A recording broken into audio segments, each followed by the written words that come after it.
Hello everyone, welcome back to Sleepy Crime Files. I am your host, and I'm so glad you have decided to join me here tonight. How was your day today? I hope it was peaceful, and if it was not, you can let it all go now. Tonight, we are going to dive into a story that is both heartbreaking and gripping. So, before we begin, please make sure you are comfortable. Put your phone aside or turn the screen face down to let the darkness protect your eyes. Take a deep breath, relax your shoulders, and let my voice guide you through the night. If you enjoy our time together, please remember to subscribe and like this video.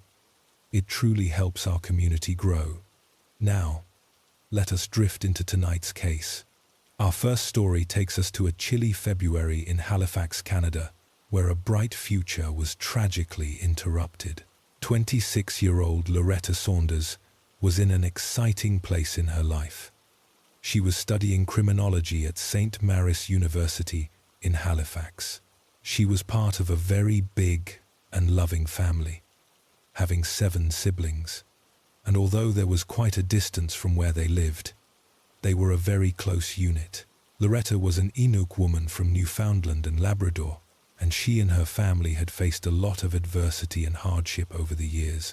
Her sibling Delilah, who later went by the initials DM, said that they had both experienced physical and abuse as children, a lack of education, and had both battled addictions.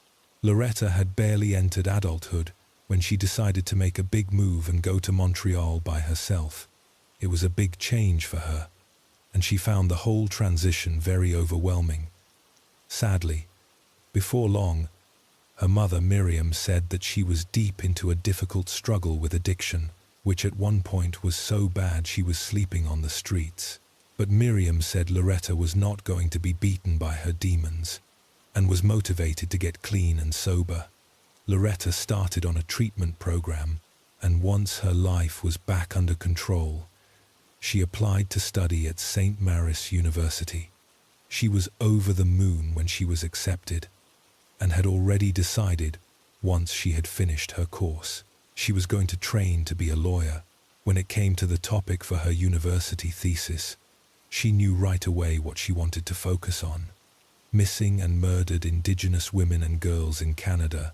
It was something she was very passionate about giving a voice to, given her and her family experiences, and she hoped one day to work on documentaries about it. She was in a great relationship with Yeltsin Sekult, and the couple had been going strong for almost 3 years.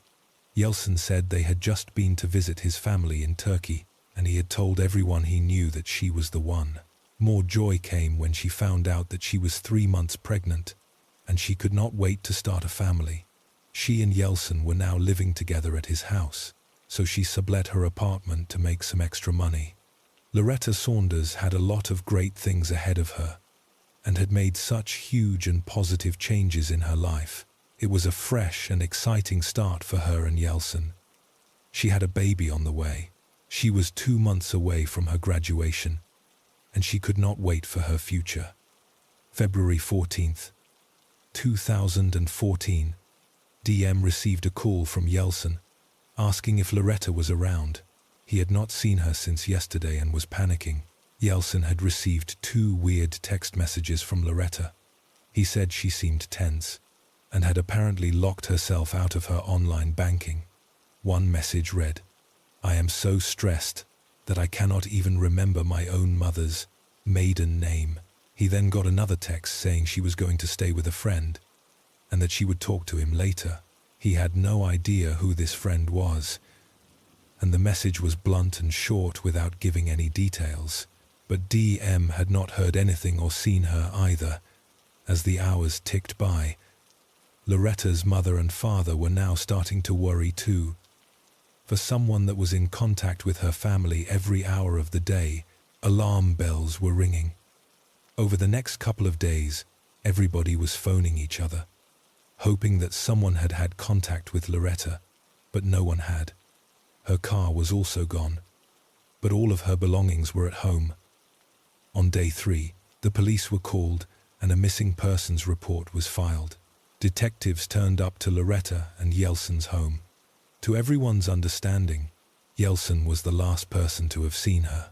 He said that on February 13th, Loretta had had a busy day planned, with lots of errands and studying in between. Her day started with heading to her apartment to collect the rent from her tenants. And after this, she was pretty much on the move all day. He told police she had not been stressed when she left the house. She was always so organized and composed. So, the 2 text messages he had received from her were very out of character. Police spent some time searching the couple's home, but ultimately left feeling confident that Yelson had nothing to do with her being missing, and he was just as scared for her as everybody else was. Officers then headed over to her apartment, located at 41 Cowie Hill Drive, room 103. There was no one there, but there did not seem to be anything out of place. Everything was tidy, and nothing seemed amiss. Neighbors said that the couple living there left a few days ago to go away on a Valentine break, and no one had visited since.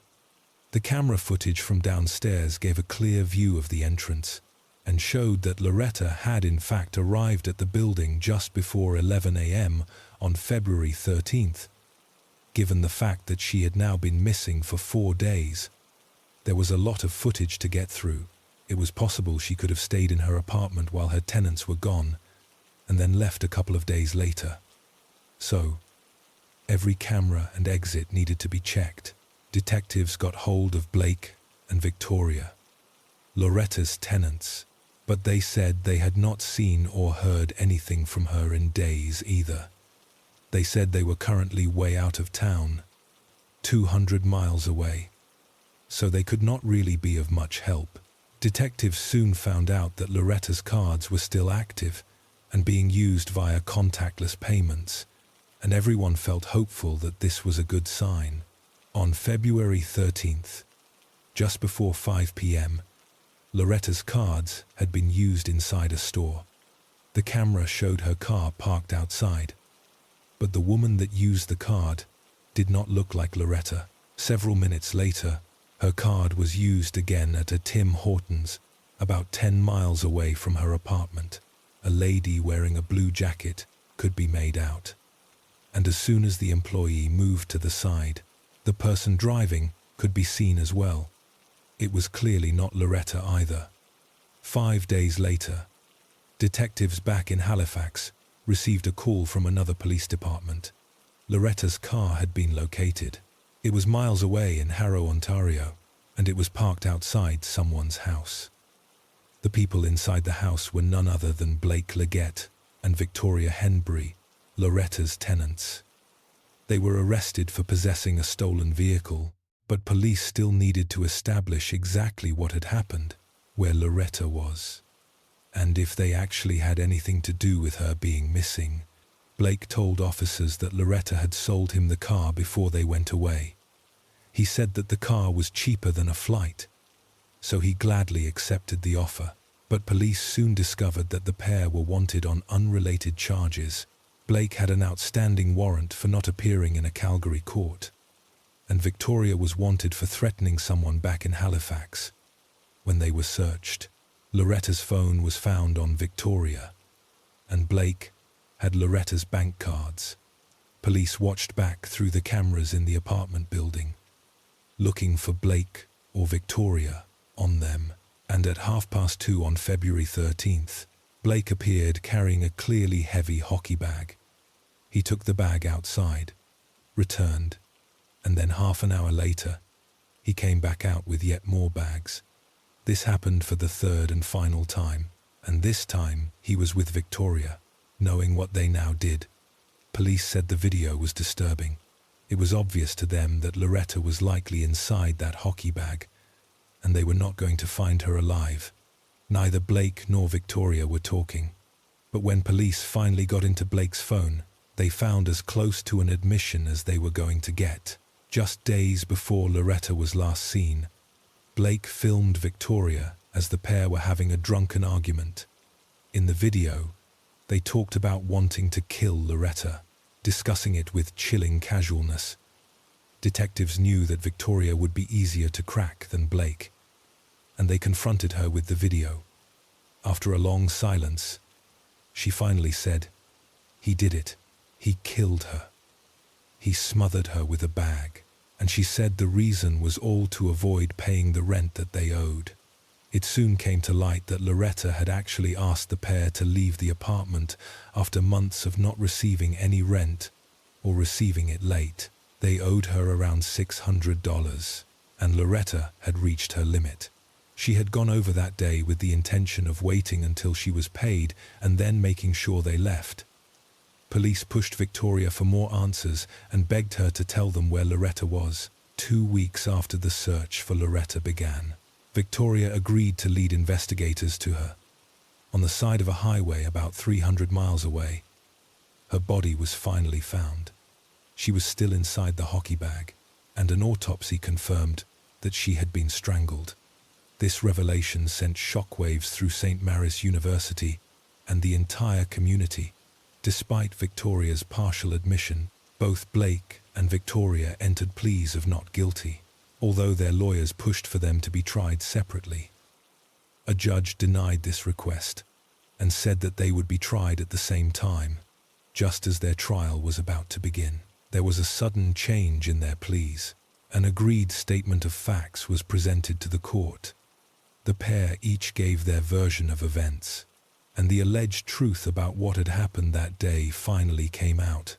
They both said that as Loretta sat on the chair waiting for them to give her the rent, Blake came up behind her and started choking her. Loretta fought back hard, and the pair fell onto the floor. Blake then tried to suffocate her with plastic bags, but Loretta tore through all of them, fighting for her life with absolutely everything she had. Blake then banged her head off the floor twice until she stopped moving. After this, Blake wrapped her head in plastic wrap and placed her into his hockey bag. He dragged the bag downstairs and placed her in the back of her own car. The pair then set off as if nothing had happened. They used Loretta's bank card to buy food for the trip. But when they did not know the password, Victoria used Loretta's phone, pretending to be Loretta, and messaged Yeltsin. Loretta Saunders had lost her life simply so Blake and Victoria could avoid paying $600. It was senseless and needless. And the way that the pair had hatched their plan and their attempts to cover everything up is both horrifying and disturbing. Following their statement of facts, Blake pleaded guilty to first-degree murder, and Victoria pleaded guilty to second-degree murder. Blake received an automatic life sentence, with no chance of parole for 25 years. Victoria was also sentenced to life in prison, but she can apply for parole after 10 years. The judge called the crime despicable, horrifying, and cowardly. For the family, emotions understandably ran high the whole time. At one point, DM lunged at Blake and Victoria, screaming at them in pure grief and anger. Years later, in early 2017, Victoria sought to withdraw her guilty plea, claiming she was not in her right mind when she had changed it. This was denied just a couple of months later. After this, Victoria started telling people that she had indigenous ancestry on her mother's side, but the parole board noted that they had no knowledge of this history. The community and Loretta's family said this was nothing more than an insult to Loretta. They called it a gimmick and a game to her. In a devastating turn of events, in September 2021, Loretta's mother Miriam announced that DM had died after losing Loretta. DM struggled deeply with the pain, eventually passing away from complications linked to addiction. It was another blow to a family that had already suffered so much. Loretta Saunders was in an amazing and exciting place in her life, with everything at her fingertips and a new baby on the way. Her thesis, which she was so proud of, remains a testament to her passion for justice. As we close the chapter on Loretta's story, let us take a moment to honor her memory. And now, we travel across the ocean, leaving the cold winter of Canada for the warm, bright summer of the Sunshine Coast in Queensland, Australia. But even in the brightest of places, shadows can still fall. This next story is one that gripped an entire nation for a decade. Sunday, December 7th, 2003. 13-year-old Daniel Morecambe was waiting for a bus just half a kilometer away from his house. He had planned on getting the 1:35 p.m. bus and was heading to the Sunshine Plaza shopping center to buy Christmas presents for his family and get a haircut.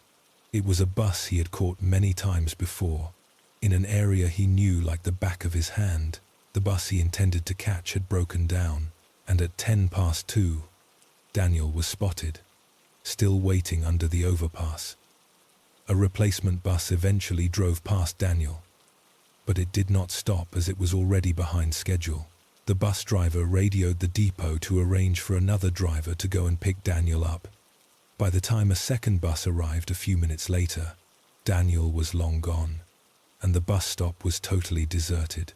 Daniel James Morecambe, his twin brother Bradley, and his older brother Dean were born to parents Bruce and Denise, and the family lived in the small town of Palm Woods.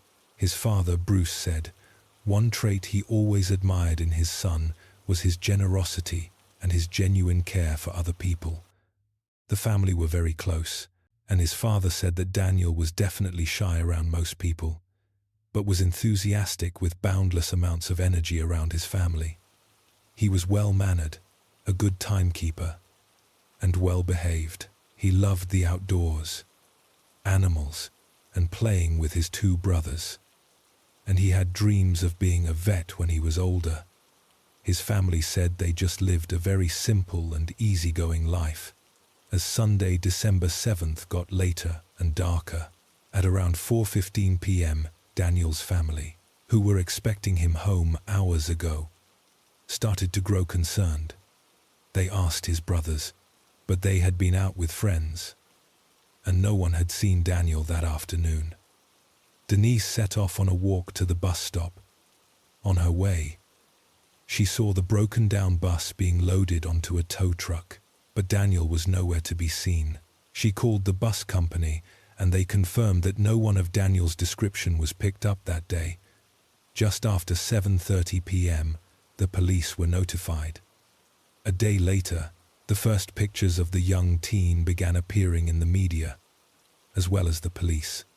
Up to 50 state emergency service volunteers and rescue helicopters were scouting the area, but nothing turned up. His brothers spoke of how upset they felt that Daniel had asked them both to go shopping with him that day, but both having plans, they said no. The search quickly began to widen, with waterways and dams being explored too. Police divers were combing through the waters, and volunteers were searching the grassland. It really was all hands on deck to try and find Daniel Morecambe. The outpouring of help and support from the community was huge. Daniel's parents and brothers soon joined, about 400 people to attend a vigil. Denise and Bruce quickly became regular faces in the media. Over the coming days, they were constantly appealing for help and making sure Daniel's face and details were being widely circulated. 2 weeks later was a particularly painful day for the family. December 19th would mark Daniel's 14th birthday.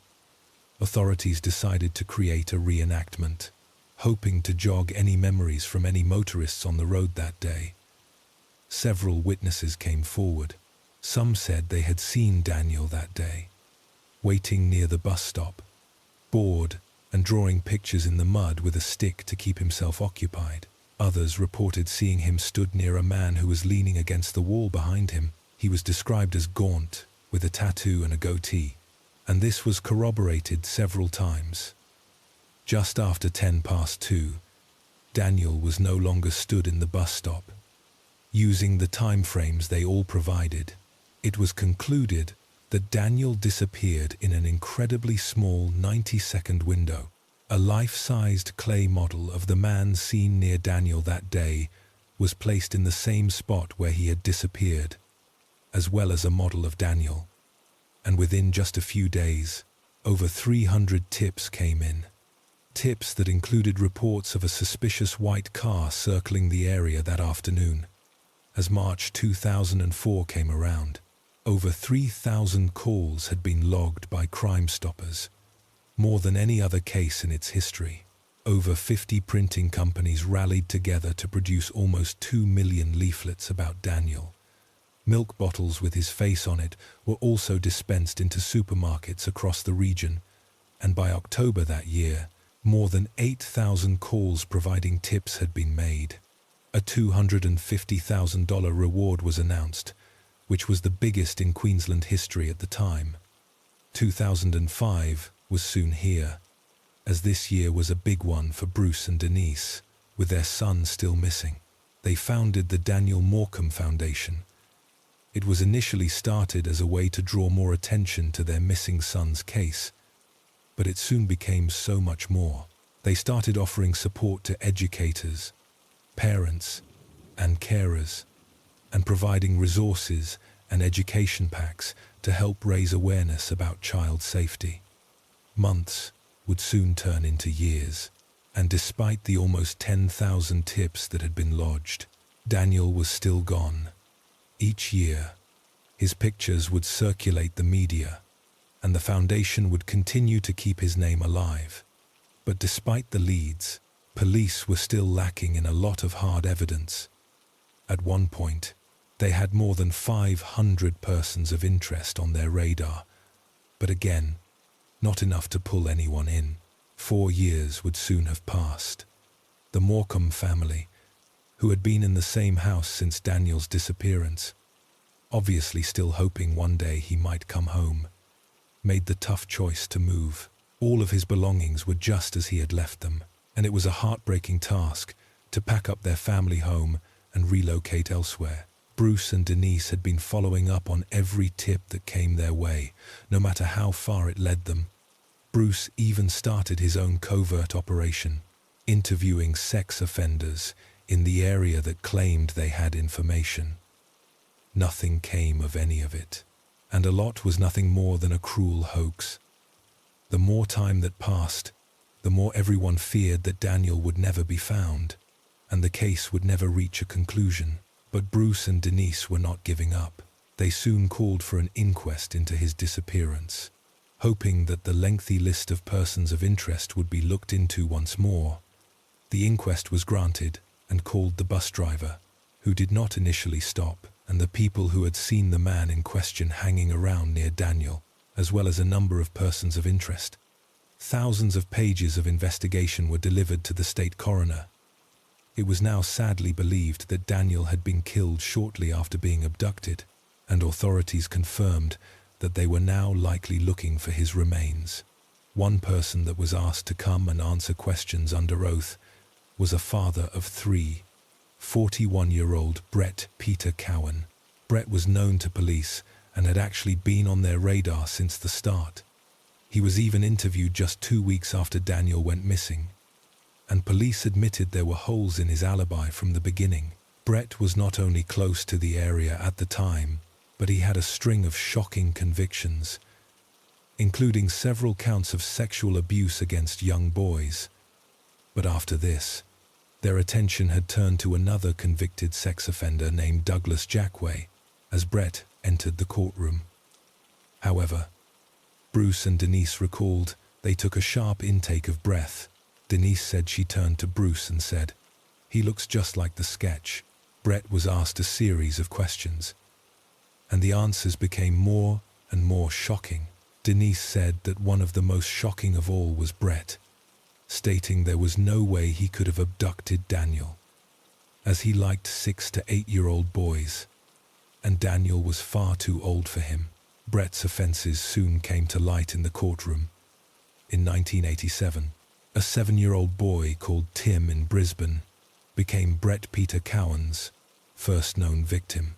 Tim was at his usual daycare center, which happened to be where 18-year-old Brett would work and help out. One day, Brett tried to lure him into the bathroom, but Tim refused to go. Brett then brazenly grabbed Tim and forced him into one of the cubicles. Tim was subjected to a brutal and sustained sexual assault, before Brett started strangling him, telling him he would kill him if he ever told anyone. It only stopped when one of the daycare workers called Tim's name out. Tim believes that if she had not come looking for him at that moment, he probably would have died. He said that although he survived the horrific ordeal, he still feels like Brett took his life that day. Brett was placed under arrest for the attack on Tim, but was given bail and went on the run for 2 years, eventually being found in New South Wales. Young Tim found the courage to testify against him in court and recalled that Brett was just sat smiling at him as if the whole thing was a game. Brett was sentenced to 2 years for the crime, but served less than 1 year before being let out. He moved to Darwin and told people he was a reformed Christian and had found God. Just a short while later, however, he viciously attacked another child.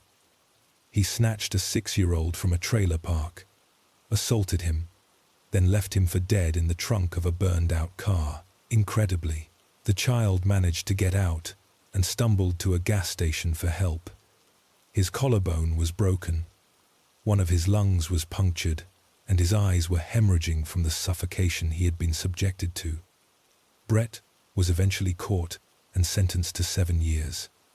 He served 4. Brett, Peter Cowan, underwent multiple psychiatric examinations, and one of the psychologists who had assessed him said he was a pathological liar with mild psychopathy and a severe lack of empathy. His crimes against young children were so depraved and caused such unimaginable trauma to them, it would only be a matter of time until he struck again. As his day in court answering questions in regards to Daniel's case drew to a close, Brett looked at Bruce and Denise in the eyes and said, "I had nothing to do with Daniel's disappearance. Nothing at all." After witnessing Brett's answers, and armed with a new task force, the investigation into Daniel's case took a swift turn. An extensive and complex undercover investigation got underway, one that would last for months, with the hope of being able to prove that Brett was Daniel's abductor and likely killer. Brett's code name was P7. Authorities were using something called the Mr. Big technique. This technique involves creating a fictitious crime group and using undercover officers. The aim is to lure the suspect into the confidence of the fake criminal group. As the suspect in their mind moves further up the ranks, they eventually meet Mr. Big, the fake kingpin of the group, but this person is actually a police interrogator who will often offer them some sort of higher position in the group if they pass an interview. The hope is that during the interview, the suspect will bear all and confess to everything they have done. An undercover police officer claiming to be part of the fake gang befriended Brett as he was on a plane to Perth, and the operation was now in full swing. The officer said he wanted to introduce Brett to a powerful criminal gang with the promise of big money. Brett was hooked on the idea straight away. Over the next few months, Brett was gradually allowed to feel more and more involved in the group. He was dealing drugs for them, collecting fake debts, and buying and selling weapons. Finally, Brett was told the gang thought he was ready to meet the man at the top. This man was, of course, a highly skilled interrogator and likely had one shot at getting the answers everyone was searching for. The hotel room was rigged with cameras, and a long interview got underway. To everyone's surprise, it did not take long for Brett to start talking. The interrogator posed as the crime boss, telling Brett that he needed to clean up any loose ends from his past before he could join the big leagues. Brett began to open up. He admitted that he had seen Daniel standing there. He told the undercover officer, "I did a loop around, knowing that Daniel would not be getting on a bus anytime soon. He parked his vehicle in a car park nearby." Brett then went and stood behind Daniel, pretending to wait for the bus as well, watching everyone around him and making sure it was relatively clear the whole time. As the second bus went past, Brett saw his chance. Daniel was then driven 30 minutes away to a secluded and desolate farm. His dad said he must have known he was in serious trouble and could not imagine the fear his son must have felt as he saw the roads get narrower and the area became less and less like the one he knew. Denise reiterated this and said, when he was a little boy, he used to get scared at night and come and sleep on the floor next to our bed. Brett then parked up and Daniel was taken into a house. He confessed to the undercover officer that he panicked when Daniel started to struggle. And that is when the tragedy unfolded. Daniel was killed within an hour of being abducted, according to Brett's admission and the opinion of experts and police. After this, Brett dragged his body down an embankment and threw his clothes into a creek. Following this startling and blunt confession, the undercover officers convinced Brett to take them to where he had dumped Daniel's body, under the pretense of helping him remove anything incriminating. They headed to a location 70 kilometers north of Brisbane, with police hiding in the bushes. They waited for Brett to walk further and further into the woods. This was the moment the team had been waiting for. Officers emerged from the shadows, commanding Brett to stay where he was. Brett Cowan seemed confused at first, unable to comprehend that his new criminal friends were actually law enforcement. He was placed under arrest for the murder of Daniel Morecambe. Officers took Brett into custody, where he was charged with murder, abduction, deprivation of liberty, and interfering with a corpse. A week later, in the area that Brett led them to, a sneaker was found. This was followed by some shorts, a belt, and some destroyed underwear. Then, 3 human bones were discovered. Using DNA from Daniel's toothbrush, it was confirmed that these were the bones of Daniel Morecambe. Good evening. After almost 8 years of searching, police have confirmed they found remains of missing teenager Daniel Morecambe. Forensic tests on 3 bones found in bushland near Beerwah matched the 13-year-old's DNA. The complete search would take 3 months, and 17 bones in total were found. It would take just over a year for Daniel's remains to be released to his parents so they could finally bury him. And this came almost 9 years after he had disappeared. More than 2,000 people attended his funeral, and the community were out in force to show their love for the family. Daniel's disappearance had fast become one of the most extensively investigated crimes in Queensland history, and everyone was saddened it had come to such an awful end. Brett Peter Cowan's identity had been hidden by a name suppression, but a court order led to this being revoked at the request of Daniel's parents. Bruce said the minute Brett was arrested. It all made sense. Brett had been standing out since the inquest because of his history. Bruce recalled, "I felt he was a remarkably simple person to identify, and this was a simple puzzle to solve. He had a huge hole in his alibi and a disgraceful record.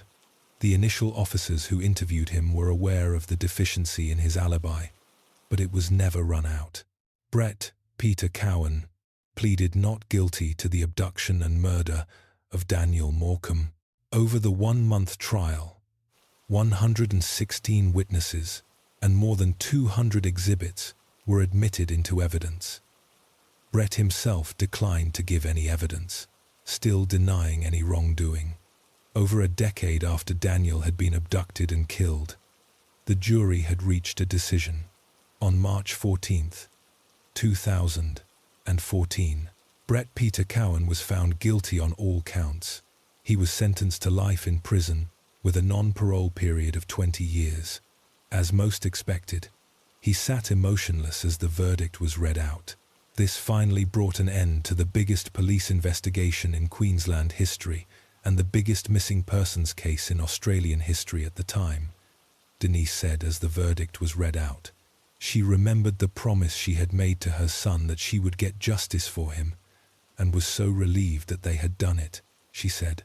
As a family, they never broke promises, and the first thing she wanted to do was pay him a visit and let him know they did not let him down.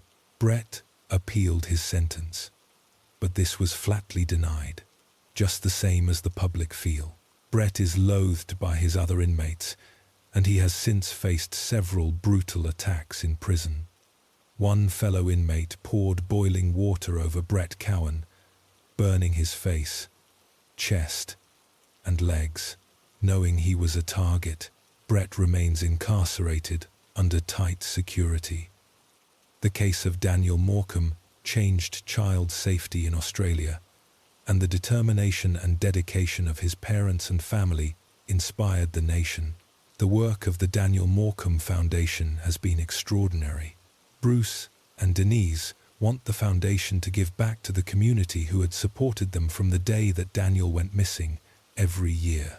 Thousands of people dress up in red to reflect the color he was last seen wearing for an annual National Day of Action for Child Safety.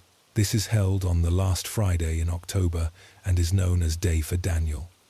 Daniel's twin brother, Bradley, honored him at his wedding with his older brother and best man, Dean, carrying photos of him so he too could be part of the big day. After this, Bradley welcomed a baby boy. His middle name is Daniel. The family still lay a seat for him at the Christmas table every year with his photo by his chair, and his family makes sure that his name will continue to help people and never be forgotten. As the sun sets on the memory of Daniel Morecambe, we leave the shores of Australia and travel to the United States, to a quiet suburb in Frederick, Colorado.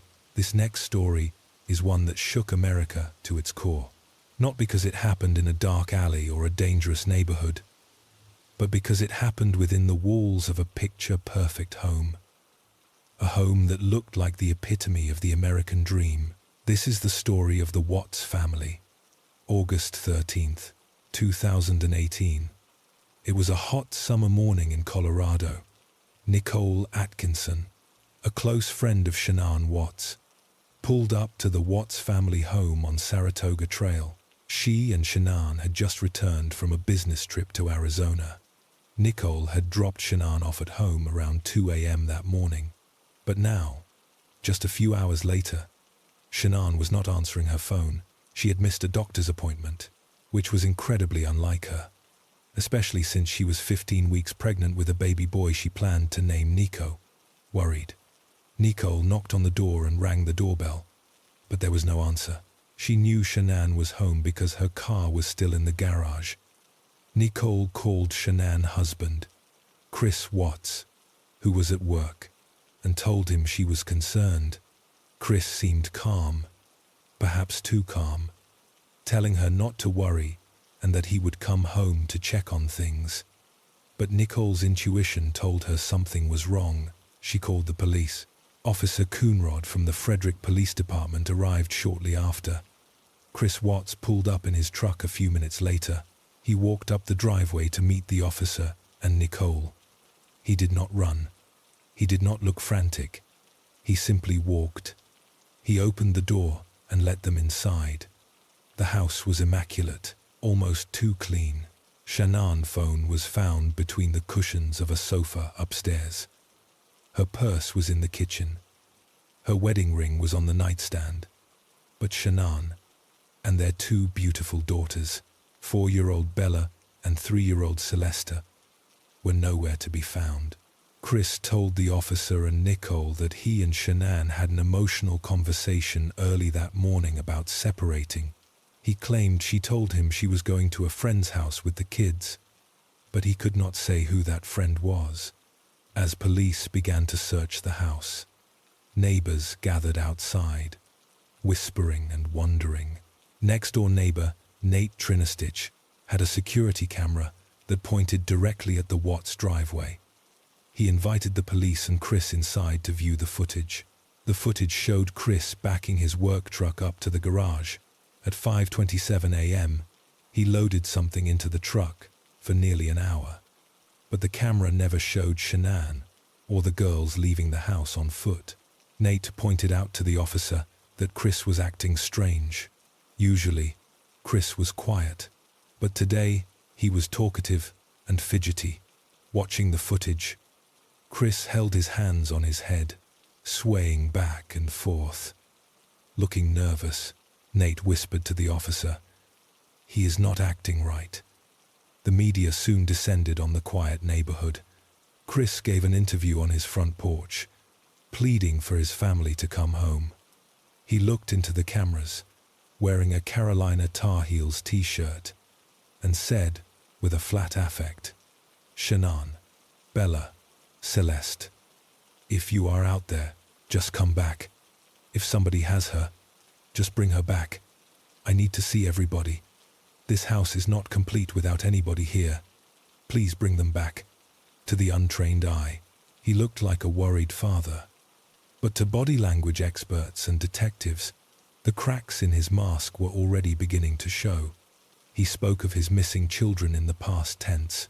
He smiled at odd moments. He crossed his arms defensively inside the police station. The investigation was ramping up. Detectives discovered that Chris was leading a double life. While playing the part of the doting father and loving husband on social media, in reality, he was having an intense affair with a co-worker named Nicole Kessinger. He had told Nicole that he and Shanann were in the final stages of a divorce, which was a lie. Detectives brought Chris in for a polygraph test, a lie detector test. Chris was confident, believing he could outsmart the machine and the investigators.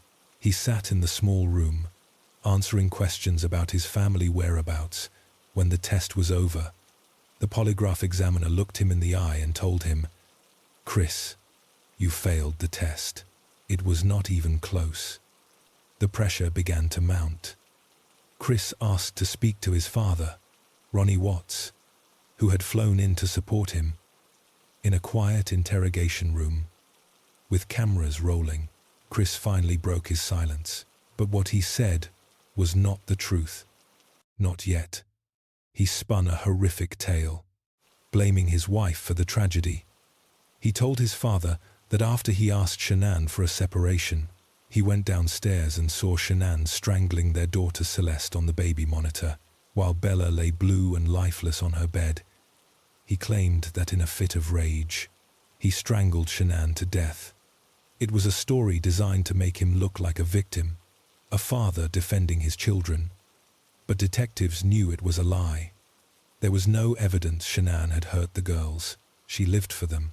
Realizing his story was falling apart, and knowing the GPS on his work truck had tracked him to a remote oil field owned by his employer, Anadarko Petroleum, Chris finally agreed to lead police to the bodies.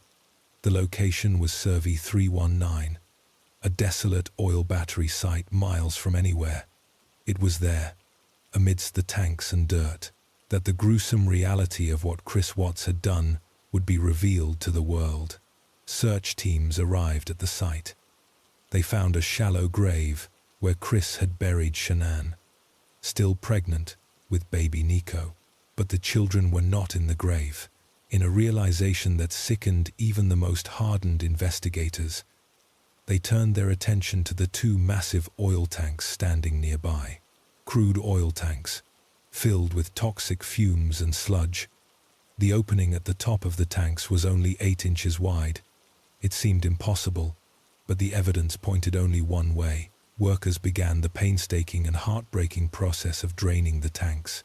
Inside the first tank, they found 4-year-old Bella. Inside the second, 3-year-old Celeste. The horror of the scene was unimaginable. How could a father, who had tucked these little girls into bed every night, who had been their hero, do something so monstrous? The autopsy reports would later reveal the terrifying truth of their final moments and shatter Chris Watts' story of a rage-filled reaction completely. Bella had fought back. There were bite marks on her tongue. She knew what was happening. Celeste had been smothered, likely in her sleep.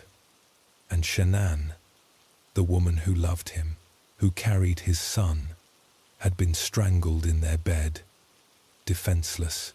Chris Watts was arrested and charged with multiple counts of first-degree murder. The facade of the nice guy, the family man, had completely crumbled, revealing a cold, calculated killer underneath. As the case moved through the legal system, the details of his confession changed again. Weeks later, from prison, he admitted the full truth. He had not seen Shanann hurt the girls. He had killed Shanann first. Then, In a chilling display of cruelty, he drove her body to the oil field with his 2 daughters still alive in the back seat. Bella and Celeste had sat in the truck, watching their father bury their mother, asking, "Is Mummy okay?" And then, one by one, he took their lives.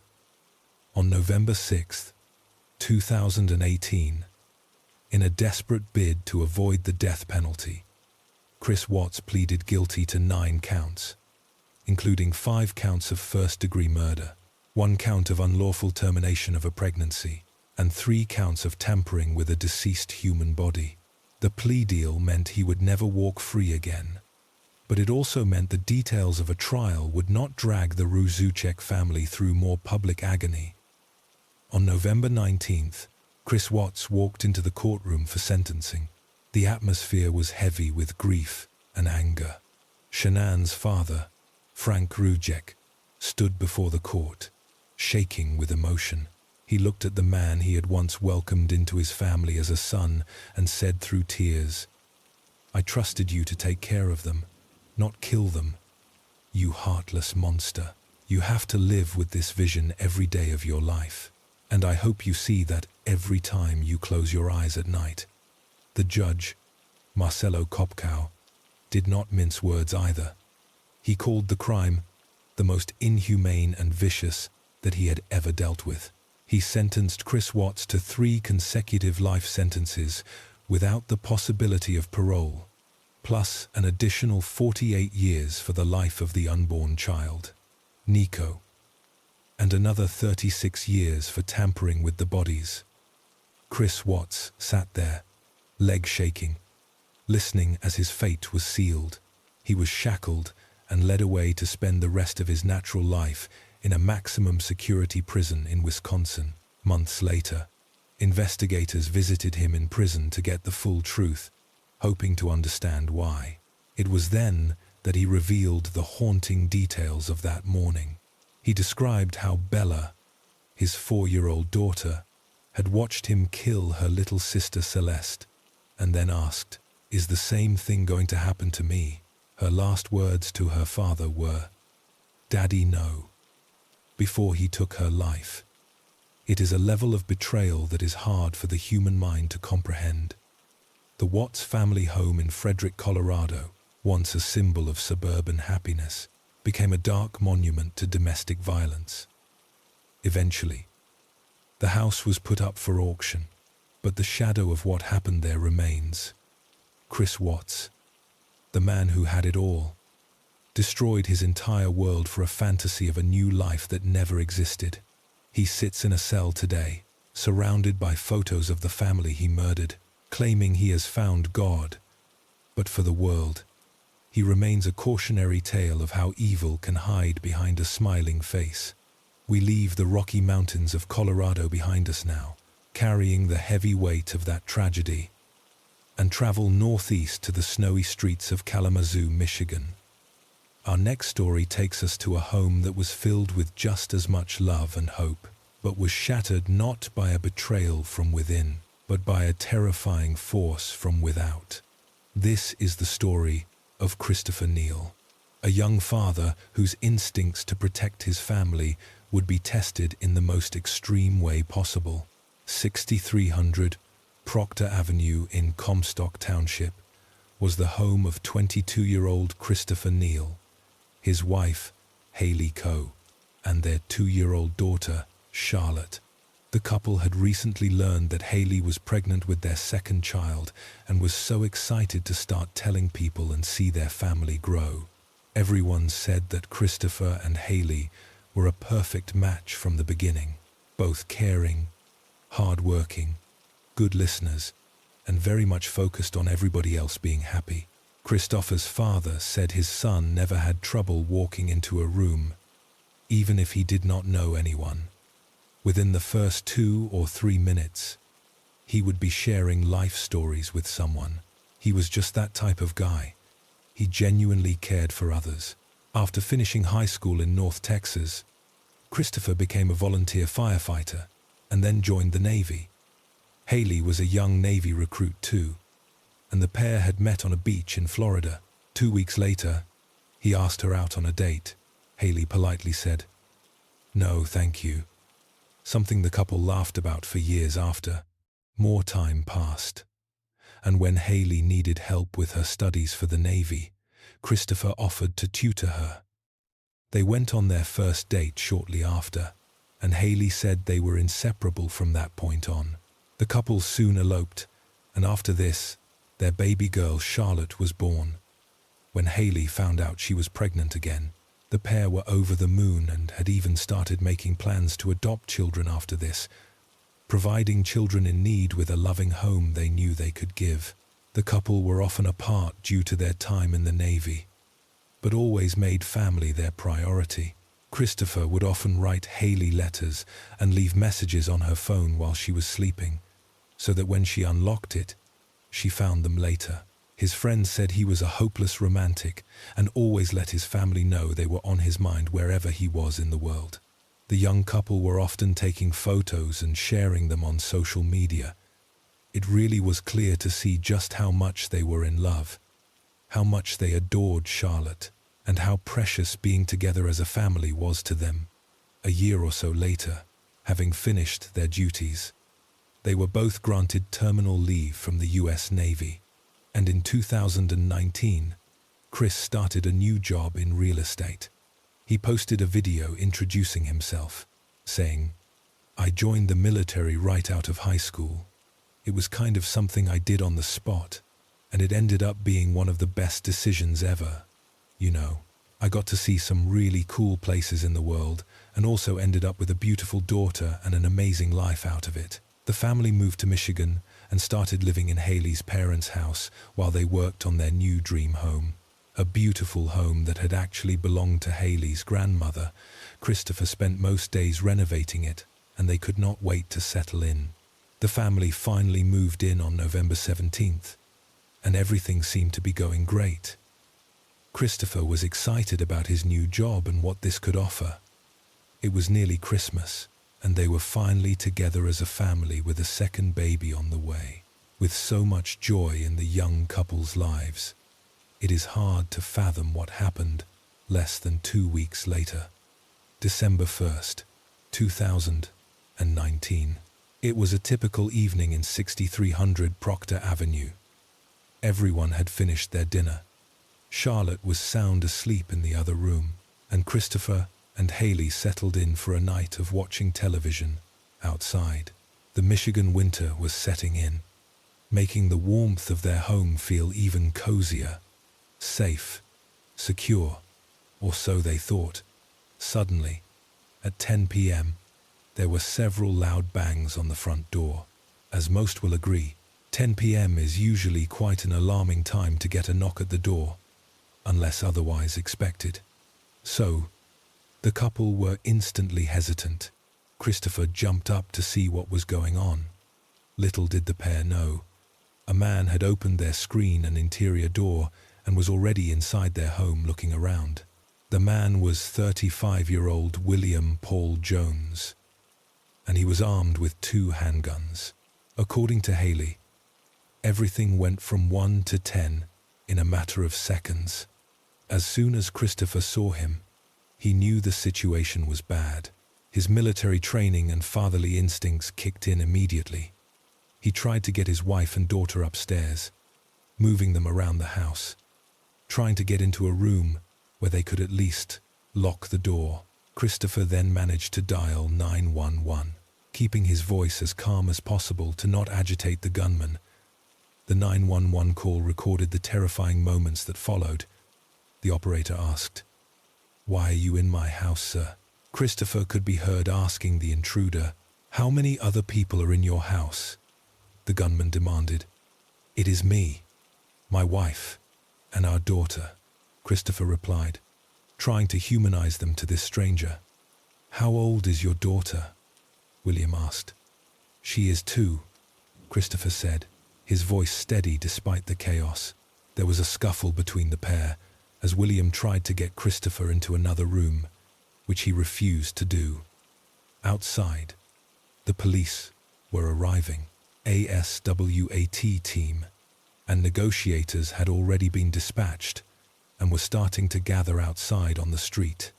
The operator began explaining to William that she had officers there that were ready and willing to help him, but he needed to put the guns down and let the family go outside. "Where is William at right now?" the operator asked. "He is standing next to me in my hallway," Christopher replied. The situation was tense, incredibly fragile. Christopher remained calm and collected, assuring William he understood where he was coming from and trying to cool him down and reassure him. "Look, man, listen, I am not harming you. I promise. My word," Christopher said, trying to negotiate for the lives of his wife and child. William, erratic and dangerous, responded, "Man, I hear you, bro. I hear you. I am not harming you or your children or your wife." But the guns in his hands told a different story. The line was then transferred to the officers and negotiators outside. William answered the phone with a list of demands, one of which was the police were not to enter the house. He spoke to the negotiator, his voice fluctuating between aggression and paranoia. "Slide your badass underneath the door. Do not come through that door," he yelled. The negotiator tried to reason with him, saying, "Hey, we do not want anything bad. Just put the gun down and come out. Let us talk about this." William then hung up the phone and the officer tried to ring back upstairs. Panicking and fearful, Haley tried to make a quiet 911 call herself. Hiding in the bedroom, she whispered to the operator, telling them she had no idea who was in her home or why this was happening. She explained that the man had barged in and locked her husband in a room with him, refusing to let them outside. Suddenly, she heard a really loud noise, like gunfire. The police officers outside heard it too and knew they had run out of time. The situation was escalating rapidly. Police slowly started entering the house before announcing themselves and continuing the negotiations from the hallway. An officer called out, "Hey, this is Joel out here. What is his name?" William yelled back, telling them not to go in front of the door. The officer tried again, pleading, "Hey, we do not want anything bad. Just put the gun down and come out. Let us talk about this." "All right, my badge is out here on my chest, buddy." But William was beyond reason, shouting, "Well, I am not coming through the door." Neighbors could now hear screaming and shouting and were trying to get hold of police too. Some of the officers who were still outside then called Christopher's phone back, which was answered by William, although Christopher was still alive at that point. A few moments later, shots rang out inside the house, and body cam footage captured officers running into the rooms, shields up, shouting for William to stop shooting. William jumped out of the bedroom window before officers pinned him down on the front porch, screaming at them to just shoot him. The entire ordeal lasted about 40 minutes in total. As William was taken away, officers found Haley and Charlotte hiding upstairs, terrified but physically unharmed. "Is my husband alive?" Haley asked, clinging to hope. Officers had to deliver the devastating news. 22-year-old Christopher Neal was dead. He had taken the bullets meant for his family, sacrificing himself to ensure they had time to hide and be rescued. William had also opened fire as the SWAT team came in, hitting 3 officers as he was trying to escape. Fortunately, the officers survived and made full recoveries. As William was taken into hospital to be checked over, doctors noted he seemed intoxicated, but he was so resistant it was undetermined what, if anything, was in his system. He was not making sense and was rambling about aliens, claiming he did not know the date, time, or place. It took deputies and hospital security to restrain him as he got more violent and aggressive. Witnesses later told police William often smoked meth before going on long, violent rampages, shooting at cars and breaking into homes. It turned out that William had an extensive criminal record and had spent most of his life going in and out of prison. He had actually been released just 5 days before he killed Christopher. Over the years, he had been arrested and jailed many times for burglary, home invasion, driving without a license, firearms charges, and assault. When he was calm, William Paul Jones was charged with 19 felony counts, including the murder of Christopher, and his bail was flatly denied. As news began to spread about what had happened, everybody was in a mutual state of shock and disbelief. Neighbors said it was a sobering realization that no matter how safe and quiet their little street and area always felt, this was proof that it simply was not. As per Christopher's wishes, there was no funeral held, but friends and family gathered to remember and celebrate his life. His friends remembered him as a goofball, someone that had a thirst for life and a sincere devotion to those he loved. In court, William's obstructive and difficult behavior continued, but his attorney actually advised him to plead not guilty and pushed for a psychiatric evaluation of his client. An extensive evaluation was carried out by the Michigan Center for Forensic Psychiatry. William Paul Jones was deemed competent and fit to stand trial. It remains unknown as to why all this transpired that night, and why William did what he did. He did not know Christopher and Haley, and there was absolutely no link or motive that anyone could find. It was seemingly completely random. In court, William said he was sorry for what had happened and told jurors it was the worst he had ever felt in his life. But the prosecution were not buying it. They argued this was completely premeditated and said if Haley and Chris had 40 minutes to think about whether the defendant will choose for Chris to live or die, the defendant had the same. At any point during that time, he could have stopped what he was doing, but he chose not to. And this was a deliberate and calculated decision. It took jurors just 3 hours to find William Paul Jones guilty of 18 now of the 19 felonies, including 1 count of first-degree murder. In July 2022, he was sentenced to life in prison without the possibility of parole.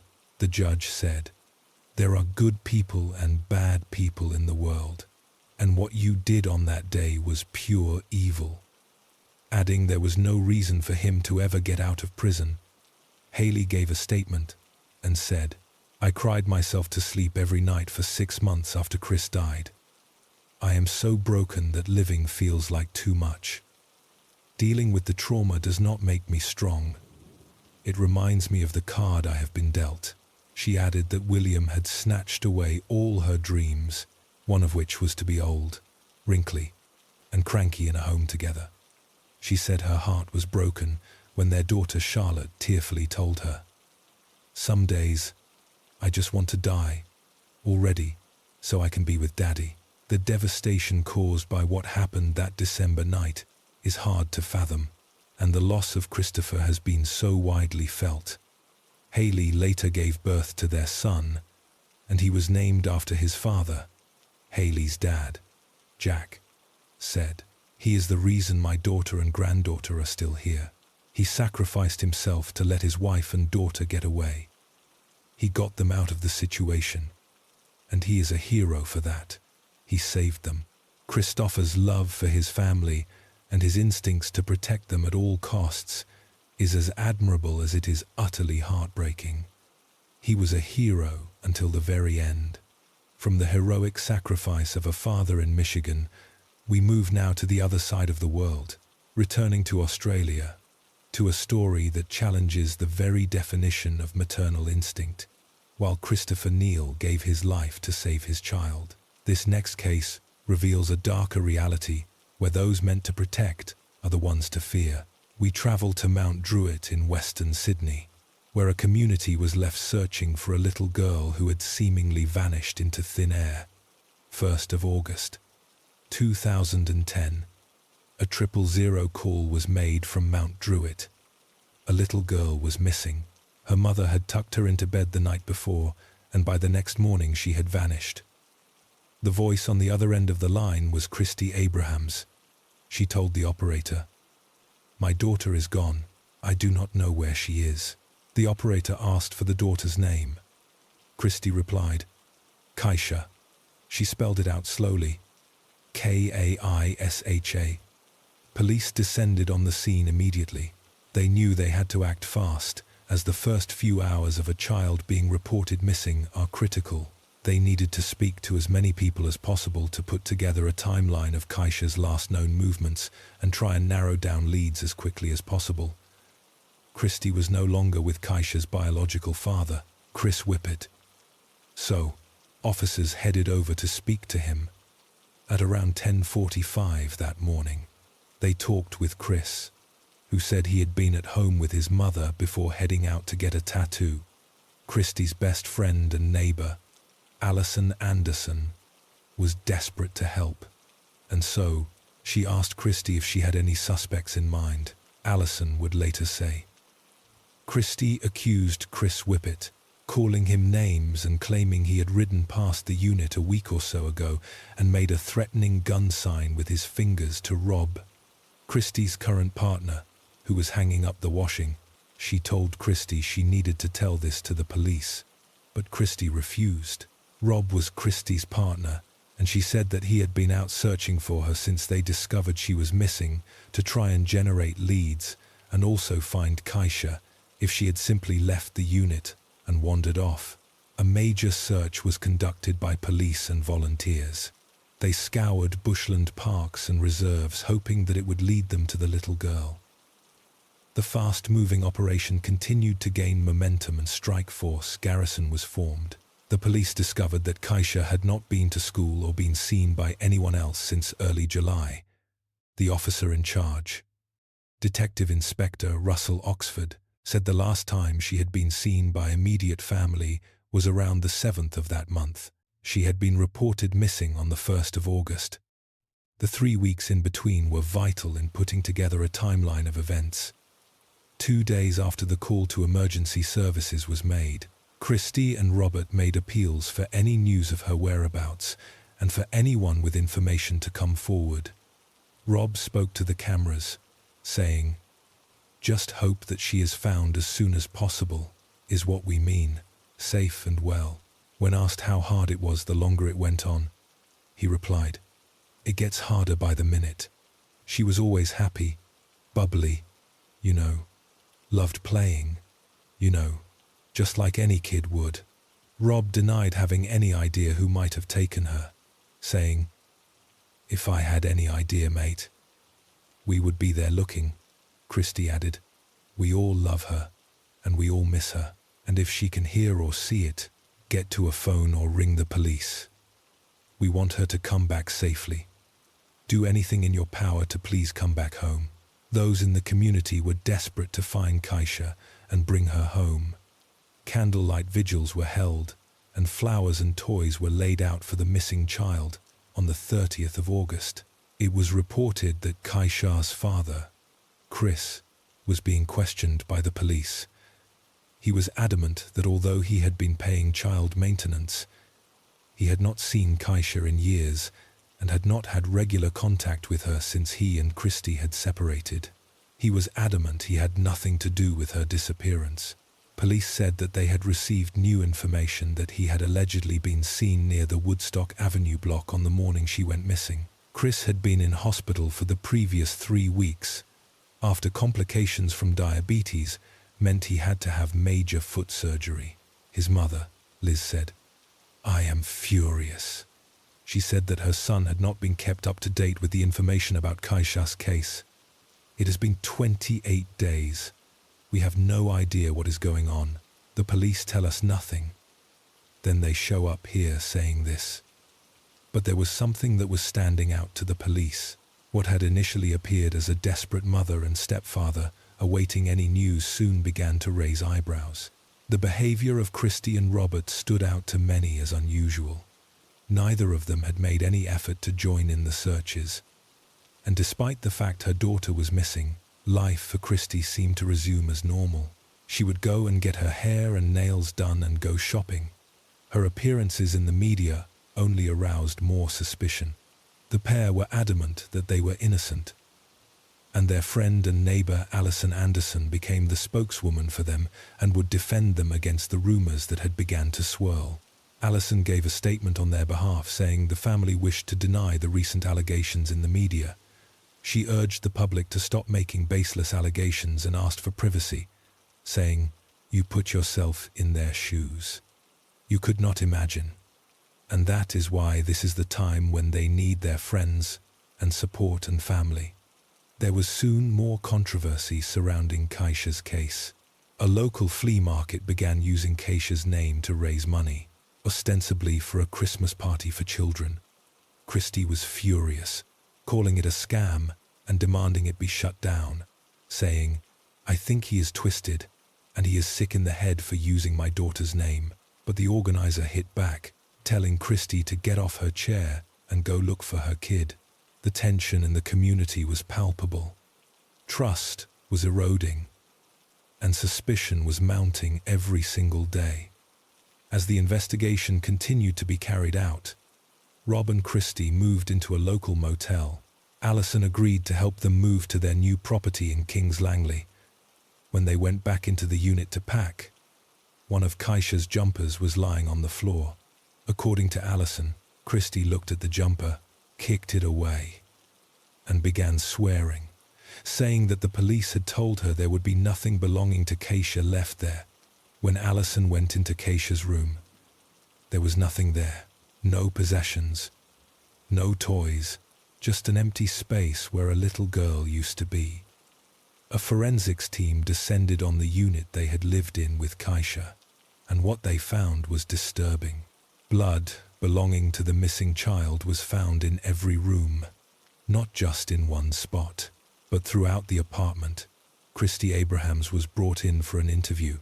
Detectives pressed her, asking, would there be any reason why there would be more blood, not just in her unit, but throughout the unit? Christie remained evasive, replying over and over, "I do not know." "No," the detective continued, asking why Robert had walked all the way to the shopping center the day Keisha went missing. Christie became defensive, arguing that they were trying to twist things. She said, "You know what? This is over seriously because what are you trying to get at?" The interview ended with no confession, but police knew they were closing in over the following weeks and months. The community continued to hold on to the hope that she was still alive, but this would soon come crashing down. April 22nd, 2011. A huge announcement was made. 2 people had been taken into custody on suspicion of the murder of Keisha, none other than Christie Abrahams and Robert Smith. This arrest was the culmination of months of an intricate and complex undercover operation, similar to the one used in the Daniel Morecambe case. An undercover officer had managed to get close to Christie, winning her trust and creating a scenario where she felt she needed to tell the truth to get help. At a motel, the undercover officer met with her, telling her he could help move the body if she just told him what happened. Finally, Christie Abrahams confessed. She told him, "There is a bit of timber," and she hit her head on that. She claimed that Keisha had been refusing to put her pajamas on, and in response, Christie gave her what she called a nudge with her foot. This resulted in Keisha falling and hitting her head against the bed. She said Keisha's body went limp like jelly, but claimed she did respond briefly when asked to squeeze a finger. Christie then said, "And then she went funny. I put her in the shower to try and wake her up. She just started making weird noises. We thought it would go away. We really did." She stated that when she checked on her the next morning, she was not breathing, but she did not get her medical help. Instead, she and Smith made a plan to dispose of her. She described how Robert dug a hole and put her in there, telling the officer he put petrol on her and branches on her. Smith and Abrahams then took the undercover officer to the deposition site. It was here that the search for Keisha came to a devastating end. Her little body was found in bushland near Shalve in Western Sydney, buried in a shallow grave. They had kept her body in a suitcase for several days before burning it and burying her. They threw away the hammer used to dig the grave and also burned the suitcase. After this, they simply got a taxi home, as if nothing had happened. Christy Abrahams pleaded guilty to murder and was sentenced to a minimum of 16 years. Justice, Ian Harrison said. The trust placed between a parent and child is of the highest and utmost importance. Abrahams caused the death of Kaisha with the infliction of a violent, lethal force on what was a vulnerable and defenseless child. Robert Smith was sentenced to a minimum of 12 years for manslaughter and accessory to murder. For the community and Kaisha's biological family, the pain remains, but at least the truth was finally out, leaving the tragic story of little Kaisha behind. We travel now from the bushlands of Sydney to the quiet, upscale neighbourhood of Markham in Ontario, Canada. Our next story is one of high expectations, secret lives, and a web of lies so complex it shattered an entire family. This is the story of Jennifer Pan, a young woman who seemed to be the perfect daughter, but was living a life her parents knew nothing about. November 8, 2010, a frantic 911 call broke the silence of the night. The caller was 24-year-old Jennifer Pan, screaming that armed men had broken into her home. "Tie me up," she yelled to the operator, claiming she had managed to make the call while her hands were bound behind her back. In the background, her father, Han Pan, could be heard screaming in agony. Gunshots had been fired, and Jennifer cried out that her parents had been shot. When police arrived at the large, suburban home, they found a horrific scene. Jennifer's mother, 53-year-old Bihar Pan, lay dead in the basement, shot multiple times at point-blank range. Her father, Han Pan, was critically injured, shot in the face and shoulder, but miraculously, he was still alive. Jennifer was found tied to the banister on the upper level of the house, physically unharmed, but seemingly traumatized. She told police that 3 men had broken in, demanded money, and then shot her parents before fleeing. At first glance, it looked like a home invasion gone wrong. A random act of violence in a safe neighborhood. The community was terrified, but as detectives began to investigate, cracks started to appear in Jennifer's story. How did she manage to call 911 if her hands were tied behind her back? Why did the intruders leave her unharmed? A witness who had no reason to be spared if the goal was robbery. And why was there no sign of forced entry? Nothing stolen of significant value, except for a small amount of cash from her mother's purse. To understand what happened that night, we have to go back in time, to the years leading up to the tragedy. Jennifer Pan was the daughter of Vietnamese refugees who had worked tirelessly to build a better life in Canada. Han and Bish Ha were strict parents, often referred to as tiger parents. They had immensely high expectations for their children.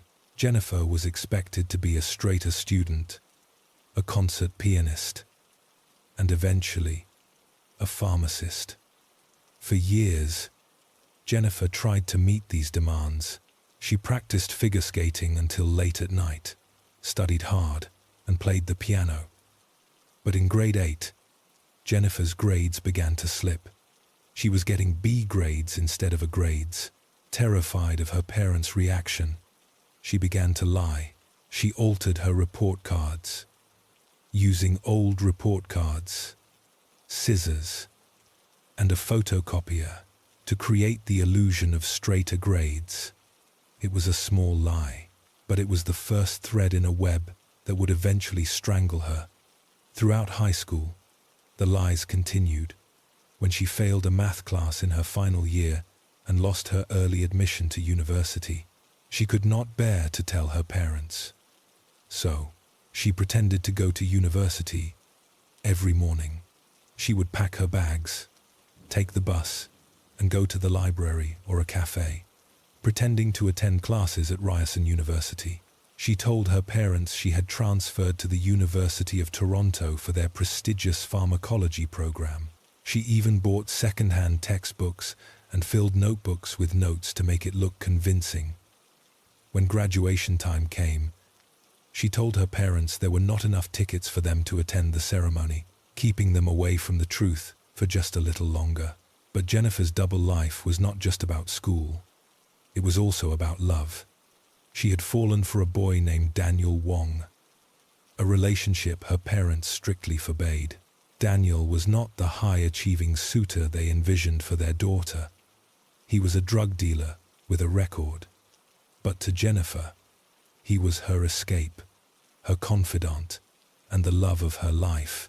For years, she snuck around to see him, lying about where she was and who she was with. Eventually, the lies caught up with her. Her father, Han, became suspicious. He insisted on driving her to her volunteer job at the hospital, another lie she had fabricated. When he followed her inside one day, he discovered she did not work there. The truth came crashing down. Jennifer had no degree, no job, and had been lying to them for years. The reaction was explosive. Her parents took away her phone, her laptop, and her car.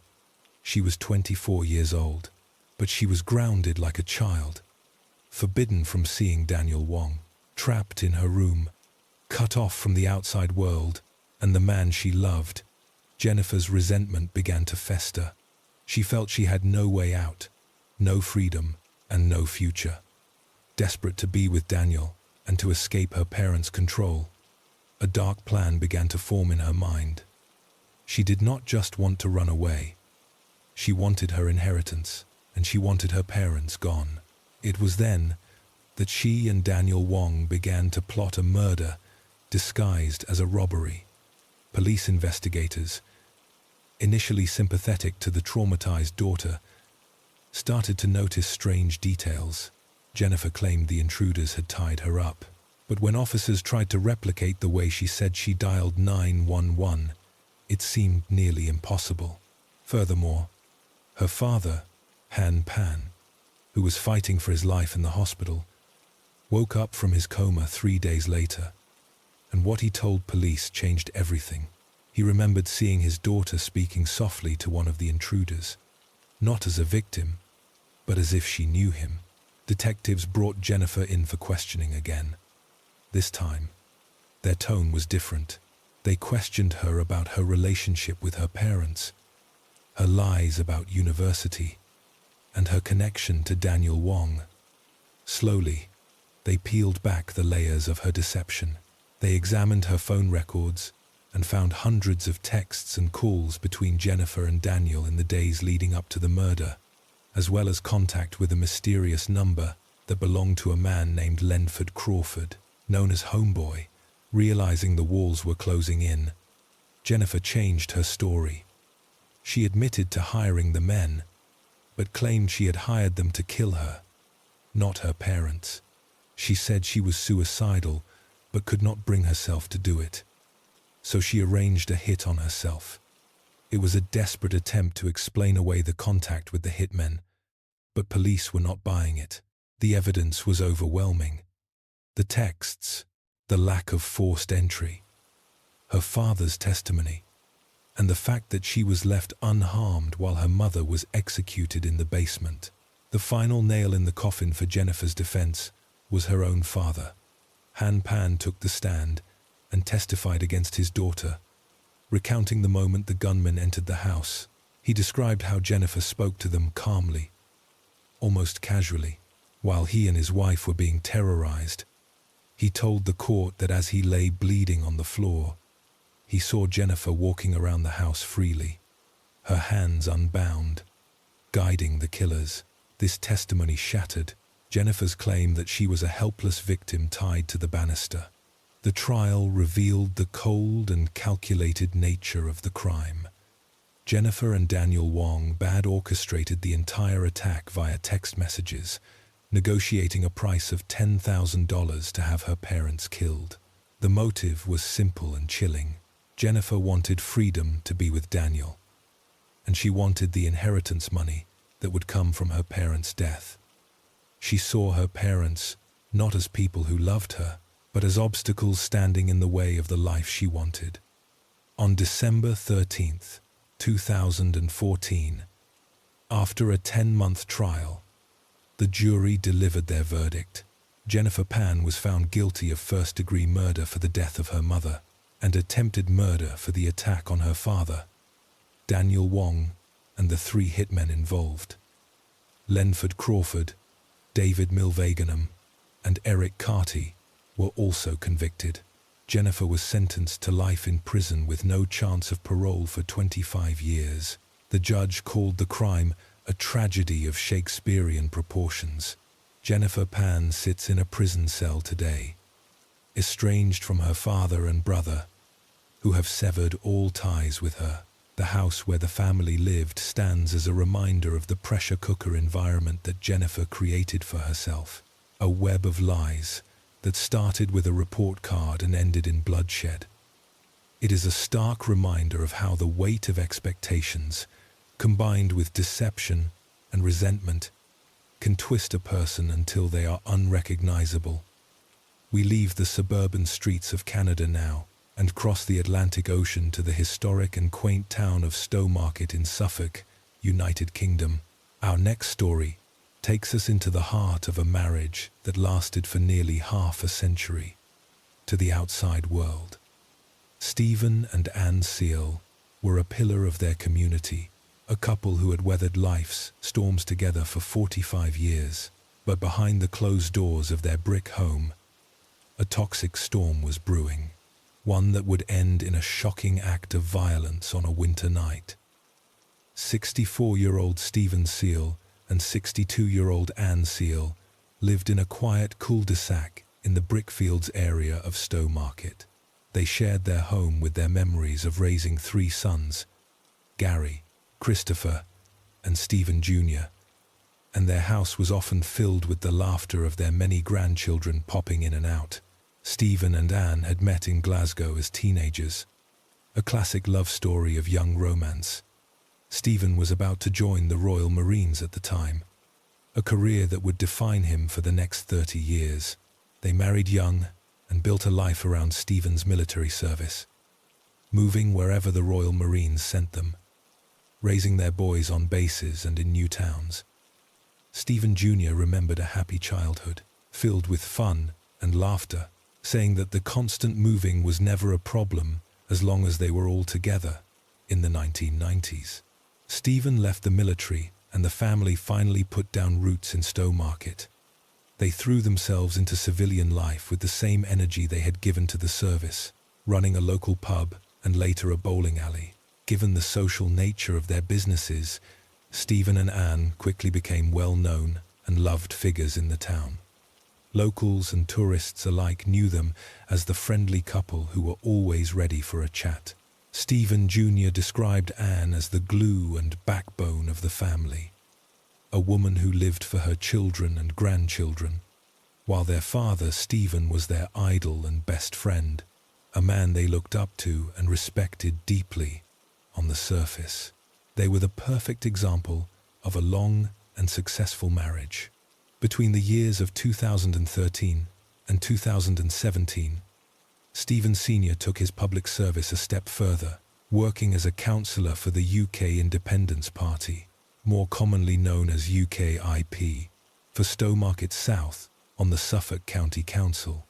People in the town said he was very hands-on and active in his role, and before long, he was quite a high-profile person in the local political scene.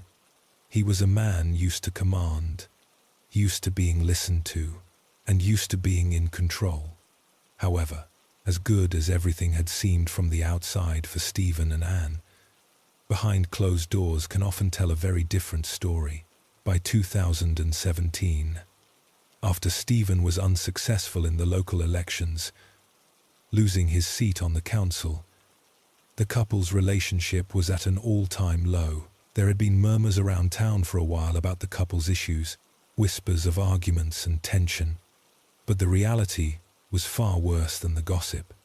Since the early 90s, the pair had been hiding a lot of volatility and problems from almost everyone. Stephen was described as extremely controlling, often belittling Anne and putting her down, chipping away at her confidence. Before long, the verbal fights escalated into physical altercations. Anne would often be seen concealing bruises on her arms and legs, hiding the evidence of their battles from her sons and friends.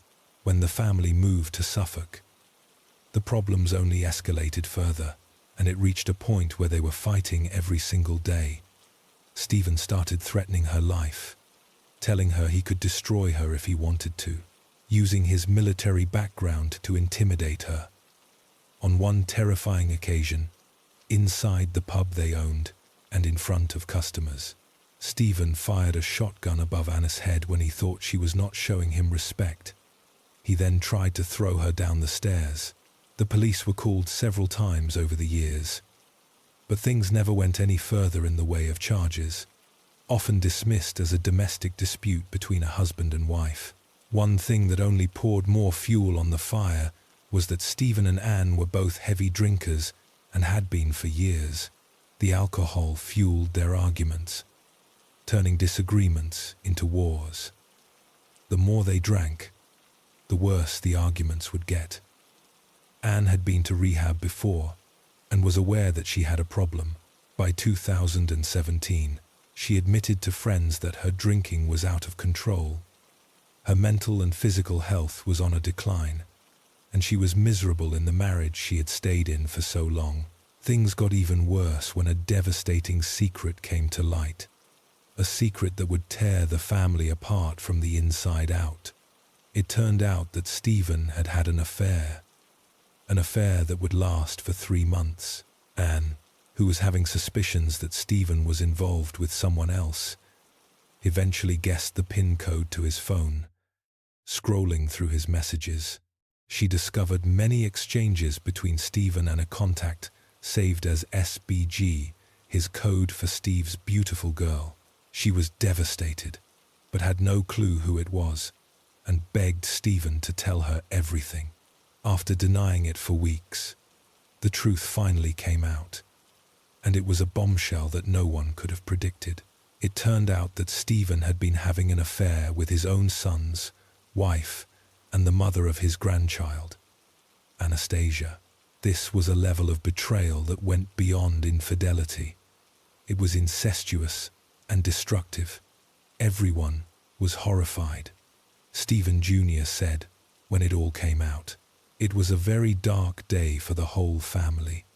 The betrayal had so many levels to it, shattering the trust between father and son, husband and wife." When Anastasia was confronted, she said that Stephen had been chasing her for years, long before she started seeing his son, Gary. At one point, she found out Stephen had a folder on his computer full of photos of her, some where he had photoshopped her into graphic and explicit scenes. He then started sending her photographs of himself from decades ago when he was a bodybuilder, telling her he was lonely and had not had sex in years. Anastasia said after months of his persistence and being fearful of what he might do if she continued to say no, she and Stephen started a sexual relationship. Gary stopped talking to his father after this, understandably unable to forgive the man who had slept with his wife. He and Anastasia said they had started working hard to repair their marriage. Gary said it brought them closer and they remained committed to each other, trying to rebuild their lives away from the toxic influence of his father.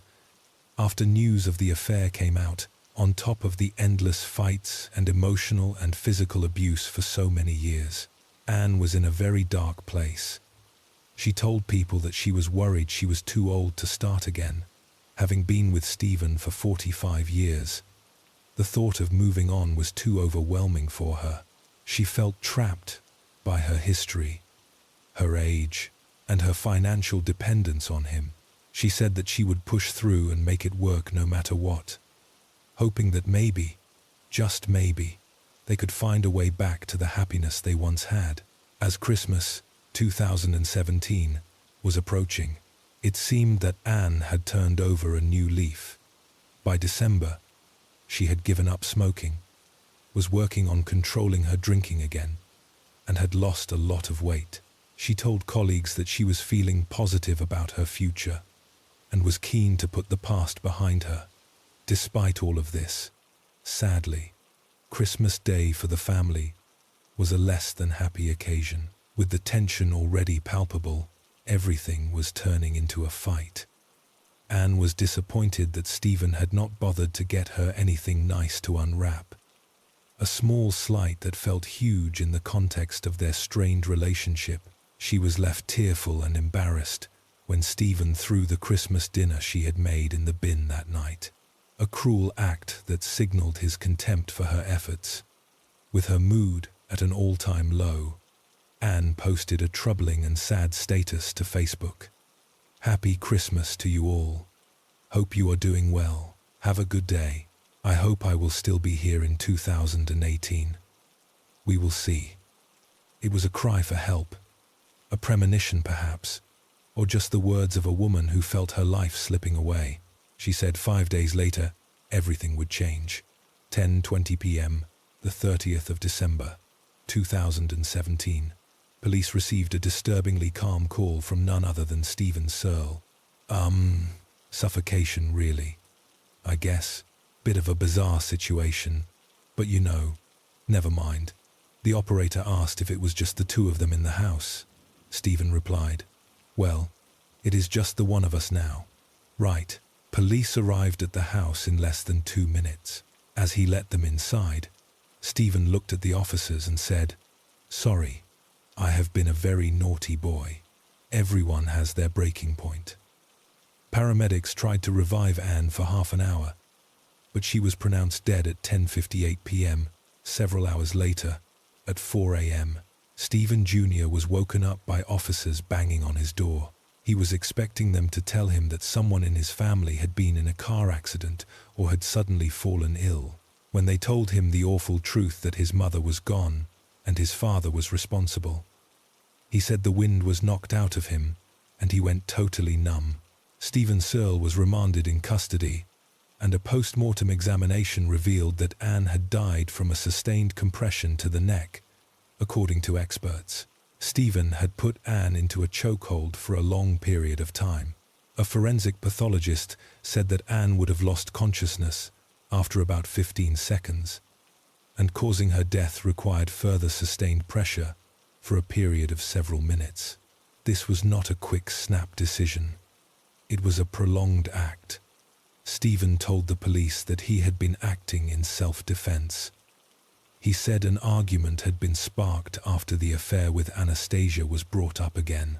He claimed Anne had attacked him with a steak knife, and he struggled to fight her off.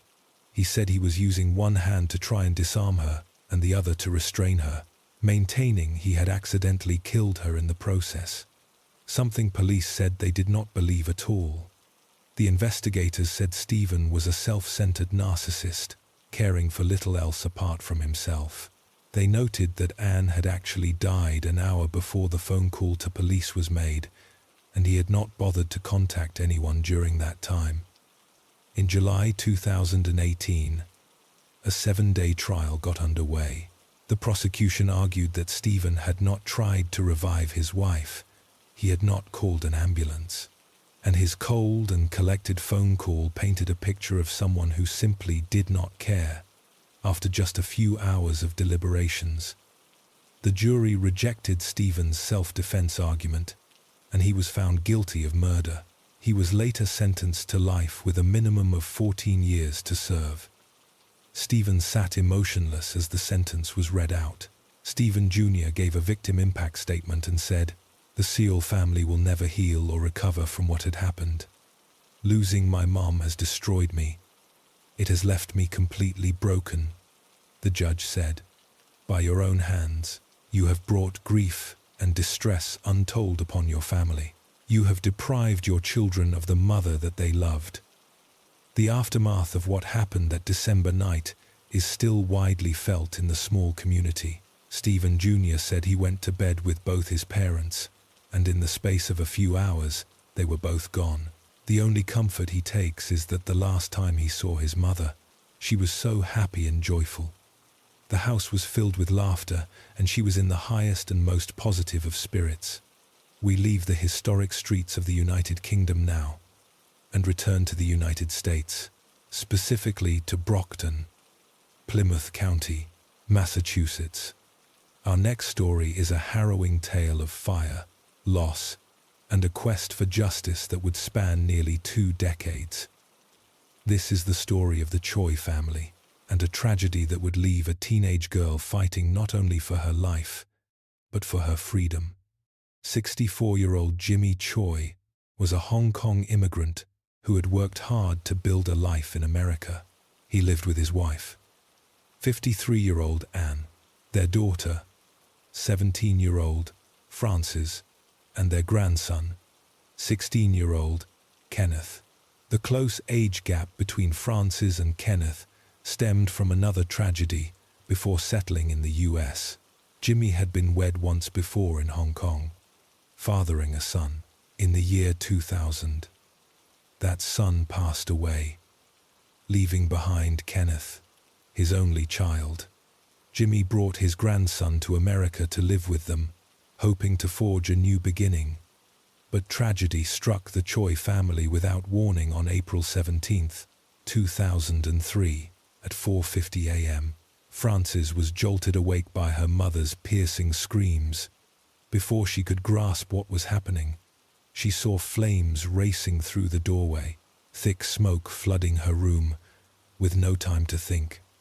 Frances frantically dialed 911 and pried open a window, desperate for help. Within minutes, the Brockton Fire Department arrived, battling to extinguish the inferno. They managed to rescue the 2 teenagers trapped on the 2nd floor, Francis and Kenneth. But Francis' parents, Jimmy and Anne, remained trapped in the master bedroom. When firefighters reached them, both were unconscious, overcome by smoke and searing heat. After evacuating the victims, the police launched an investigation at the scene. From the evidence they gathered, they quickly determined this was no accident. Firefighters reported a pungent stench of gasoline the moment they breached the front door. At the site, they discovered 4 containers, 2 powdered milk cans, and 2 soda bottles, all reeking of gas. The fire had erupted from within the house. The doors and windows showed no signs of forced entry or external damage. The only structural harm came from firefighters breaking in to save lives based on the destruction. The master bedroom, home to Jimmy and Anne, suffered the worst damage, followed by Francis' room, with Kenneth's room sustaining the least. These clues led police to suspect arson, and the perpetrator might well be a member of the household. Police raced to the hospital to question the survivors. The tragedy deepened when they learned Anne had succumbed to massive smoke inhalation. Jimmy was rushed to another facility in critical condition, but he too did not survive. Francis and Kenneth, meanwhile, escaped with minor smoke inhalation and no serious injuries. Under questioning, both teens insisted they knew nothing about what sparked the fire. By 5 p.m., police asked Frances to inspect the property damage at the charred house, but she declined. Later, she reconsidered and wanted to return home, only to discover that all belongings had been removed and the house sealed off. To assess anything, she would need to visit the station. As part of the investigation, police seized the clothes Francis and Kenneth wore during their escape. From this, they uncovered 2 critical leads that shifted the case's trajectory. The first clue emerged from the fleece pants Francis wore that night. Police dogs detected traces of gasoline on them. This was a pivotal piece of evidence casting suspicion on Francis as a potential culprit in the fire. The second breakthrough came under the bed in Kenneth's room, where investigators uncovered 2 handwritten notes detailing an arson plan. Armed with these findings, police believed they had the key to cracking the case. The first plan recovered at the scene was a meticulous blueprint for using gasoline to ignite the blaze. It listed 12 critical steps, including how to conceal the fuel, where to place it for maximum effect, and precise instructions for setting the master bedroom ablaze. One note explicitly directed lighting the bathroom first, then swiftly retreating to another room. The 11th point instructed keeping a key handy and waiting for firefighters to arrive, should the flames grow too fierce before help arrived. The plan advised jumping out a window to escape. Most chillingly, the 12th step, marked with an asterisk, urged the perpetrator to destroy the note immediately after execution. Alongside it, a second plan involving natural gas was also discovered. This one was lengthier, with 20 detailed steps, including how to torch Jimmy and Annis' room. Handwriting experts confirmed both notes matched Kenneth's script near his bedroom door. Police also found a rolled-up towel singed at the edges, likely used to block smoke from seeping into his space. These clues shifted suspicion toward Kenneth as the possible mastermind behind the inferno. Beyond the documents, police gathered testimony from a firefighter who rescued Frances from the burning house. He recalled her striking calm, showing none of the panic or terror expected from someone who just faced a life-threatening ordeal. When informed of the property damage, Frances asked indifferently, "What about my stuff?" Her response raised red flags, suggesting her concern for belongings outweighed the loss of her parents. By 7:45 p.m., Frances and Kenneth were brought to the station for questioning. During her interrogation, Frances repeatedly denied knowing anything about gasoline. When pressed about the traces on her pants, she offered a vague excuse, perhaps from a trip to the family basement or accidental contamination at a friend's house. Police were not convinced.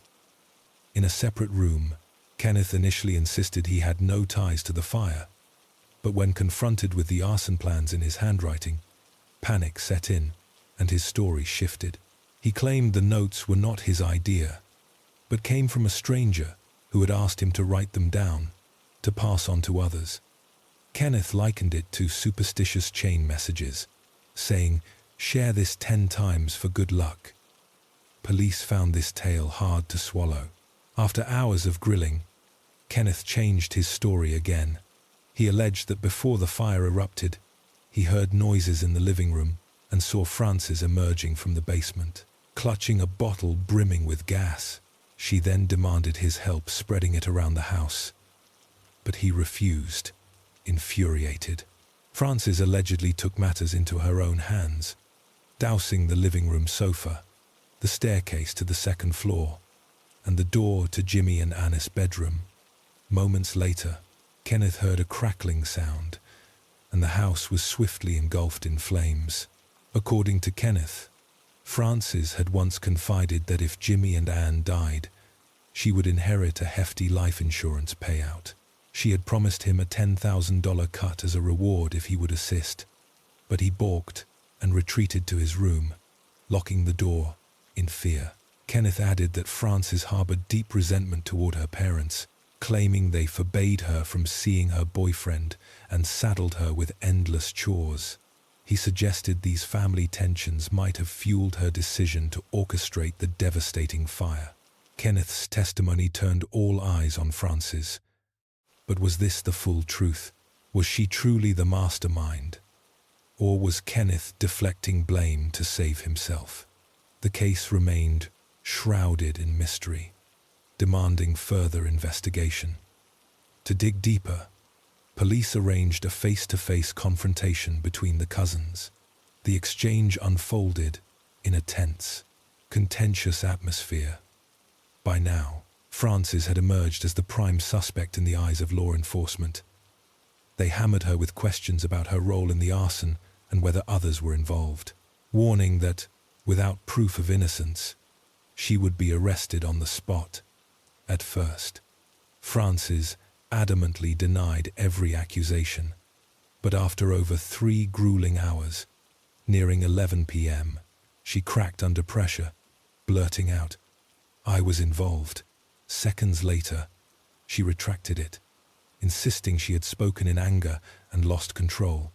Still, police seized on her initial admission as damning evidence, leading to her arrest on charges of arson and murder. Frances was escorted to jail under intense media scrutiny.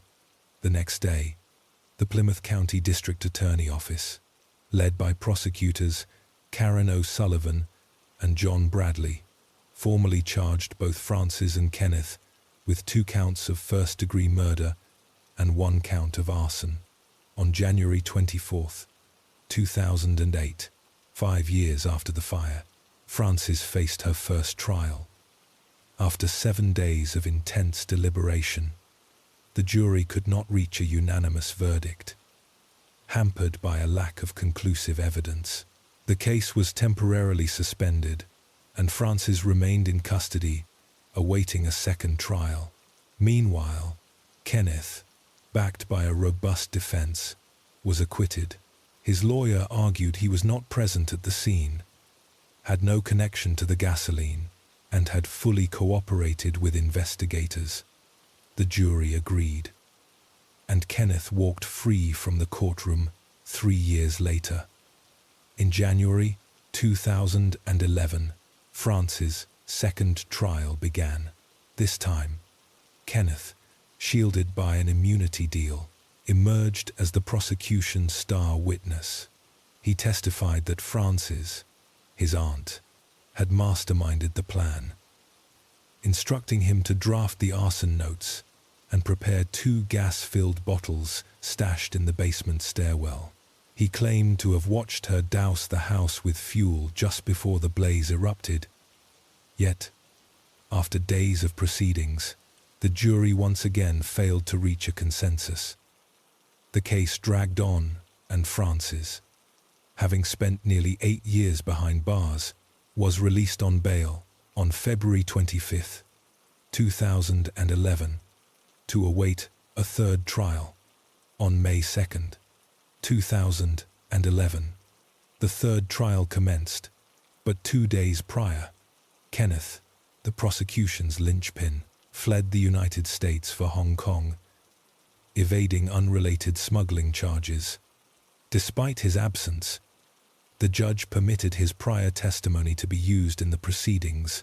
Forensic experts also introduced new evidence, asserting that the gasoline traces on Frances' clothes when she was rescued suggested she had handled the fuel during the incident.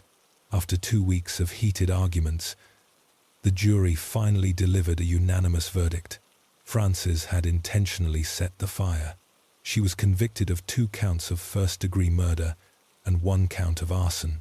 With this ruling, Frances received a life sentence without parole, condemned to die in prison for a crime she maintained she did not commit.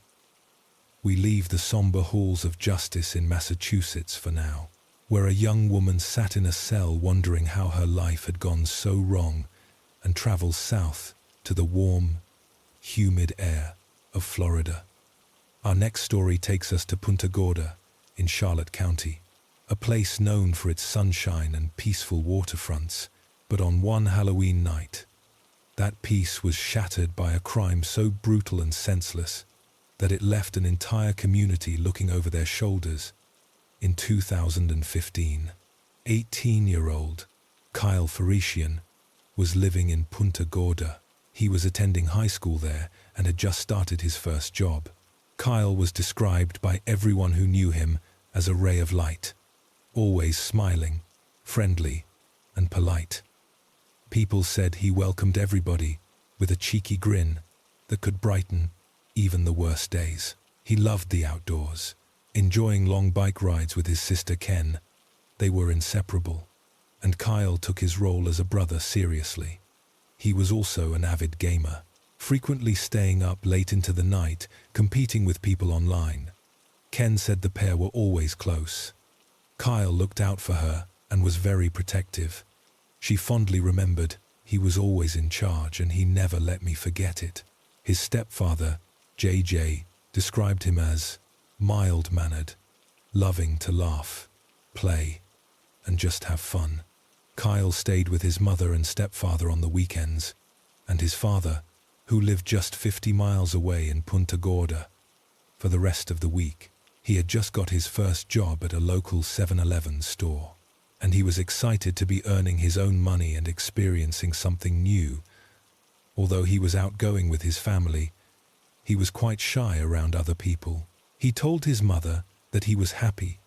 His job was working the night shift, so he could build up his confidence more without being overwhelmed by serving so many people. For Kyle, this job was a step towards independence, a way to grow up and find his place in the world. On October 31st, 2015, Halloween night, Kyle got ready for his shift. The streets were filled with kids, trick-or-treating, and people heading to parties. But Kyle was heading to work. Another employee was scheduled to start at about 3:30 a.m. But until then, he was working in the store alone. It was a quiet night inside the store. The usual hum of the refrigerators and the occasional chime of the door, the only sounds. Several hours later, at 3:17 a.m., a panicked 911 call came in from a Punta Gorda resident. The caller was a woman named Chelsea. She told the operator that the 7-Eleven store was filled with smoke and a fire was spreading inside. After a closer look, she said that she could make out a body on the floor, and it appeared that this was where the fire had been started. Police initially wondered if it was possibly a Halloween prank of some sort, given the date.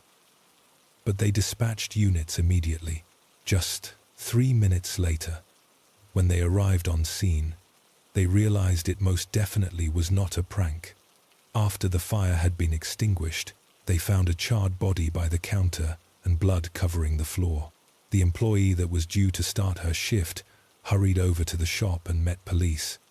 She had been outside ready to start, but after seeing the fire spreading inside, she had frantically started ringing Kyle to find out where he was.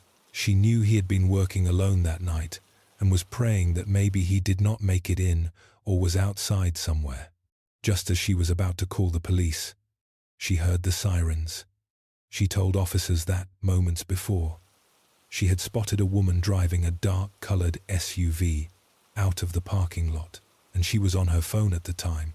The employee tearfully told the police that looking at the scene, she could tell it was the body of her co-worker Kyle. It was later determined that this was no accidental fire. Kyle had been shot to death before being set alight, as well as the community. Even the police were in shock. Crimes like this were so rare in Punta Gorda, and nobody could believe that something like this would happen. As cliché as it sounds, Kyle did not have any enemies or even any issues with anyone. He was just going about his day, working his usual shift, and living his life the way he normally would. Nothing appeared to have been stolen, so robbery was ruled out, and what had happened made absolutely no sense to anyone. Although the store did have CCTV, the police were worried that the fire could have damaged the cameras, but set about trying to retrieve the data anyway. An $11,000 reward was offered, and police were begging anyone that might have seen or heard something, no matter how small they thought it might be, to come forward. Officers managed to track down the woman who had made the 911 call, Chelsea, and she was asked to come in and answer some questions. They wanted to know why she had left the scene rather than wait for the responders to show up. She said that she and her boyfriend had pulled in to get some cigarettes, but after seeing a body on fire and blood everywhere, they panicked. They did not want to hang about, thinking the fire might start to spread, or whoever had done this was still around and might come for them too. Investigators were not initially convinced, thinking it was just too coincidental to have just pulled up at the same time that all of this had happened. But after talking to her boyfriend, Alex, they felt confident that the couple were simply in the wrong place at the wrong time. It was clear the whole scene was just as traumatizing to the couple as it had been to everyone else. Clearing them as suspects allowed the detectives to focus their energy on the one silent witness that had seen everything. The store security cameras, to the authorities' relief, Some of the cameras inside were still working, and although the quality was not great, this was at least a starting point. On the first camera they checked, the footage was very blurry, but it showed Kyle looking down the aisles of the store, seemingly at someone following him from aisle to aisle, without warning. At 3:12 a.m., a man who was covering his face was then seen walking out of the third aisle holding a gasoline can. He then pulled out a gun and shot Kyle in the head at point-blank range. Kyle dropped to the floor as another shot was fired at his head. The man then walked over and poured gasoline onto his body before grabbing a lighter from one of the displays and setting Kyle and the counter on fire. He then ran out of the store. It was so brutal, so brazen, and so callous that officers were horrified and sat in stunned silence for a moment. They said it was disturbing to watch someone do something like that with seemingly no motive as to why. This was not an accidental death. This was a planned-out execution, said Detective DeVault. The second camera showed a much clearer picture, and it picked up the audio. It showed that 11 minutes past 3 was the time the man had entered the store, and the door chimed as he walked in. There was no more sound for the next 78 seconds. Whoever the shooter was, he did not say a word to Kyle as he was walking around inside. The next sound that can be heard is the 2 gunshots. The angle of this camera gave them a clearer picture of what the man was wearing, and his size and build. He had camo trousers on as well as latex gloves, which at one point he started to take off. He also placed the gun on the floor, giving detectives a fairly clear image of that too. It was a long-barreled revolver. The suspect then fled the shop at 3:13 a.m. The cameras concluded that he was in there for less than 3 minutes, and it was unfathomable that this had all happened in such a short time frame. The shooter did not go behind the counter and try and get to the money. He did not steal anything from the shelves either.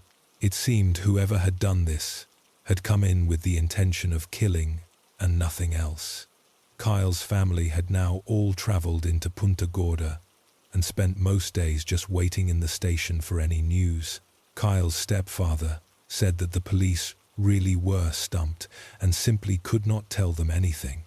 With no more CCTV outside the building and no witnesses, 48 hours with no answers felt like a lifetime for both the family and the investigating team.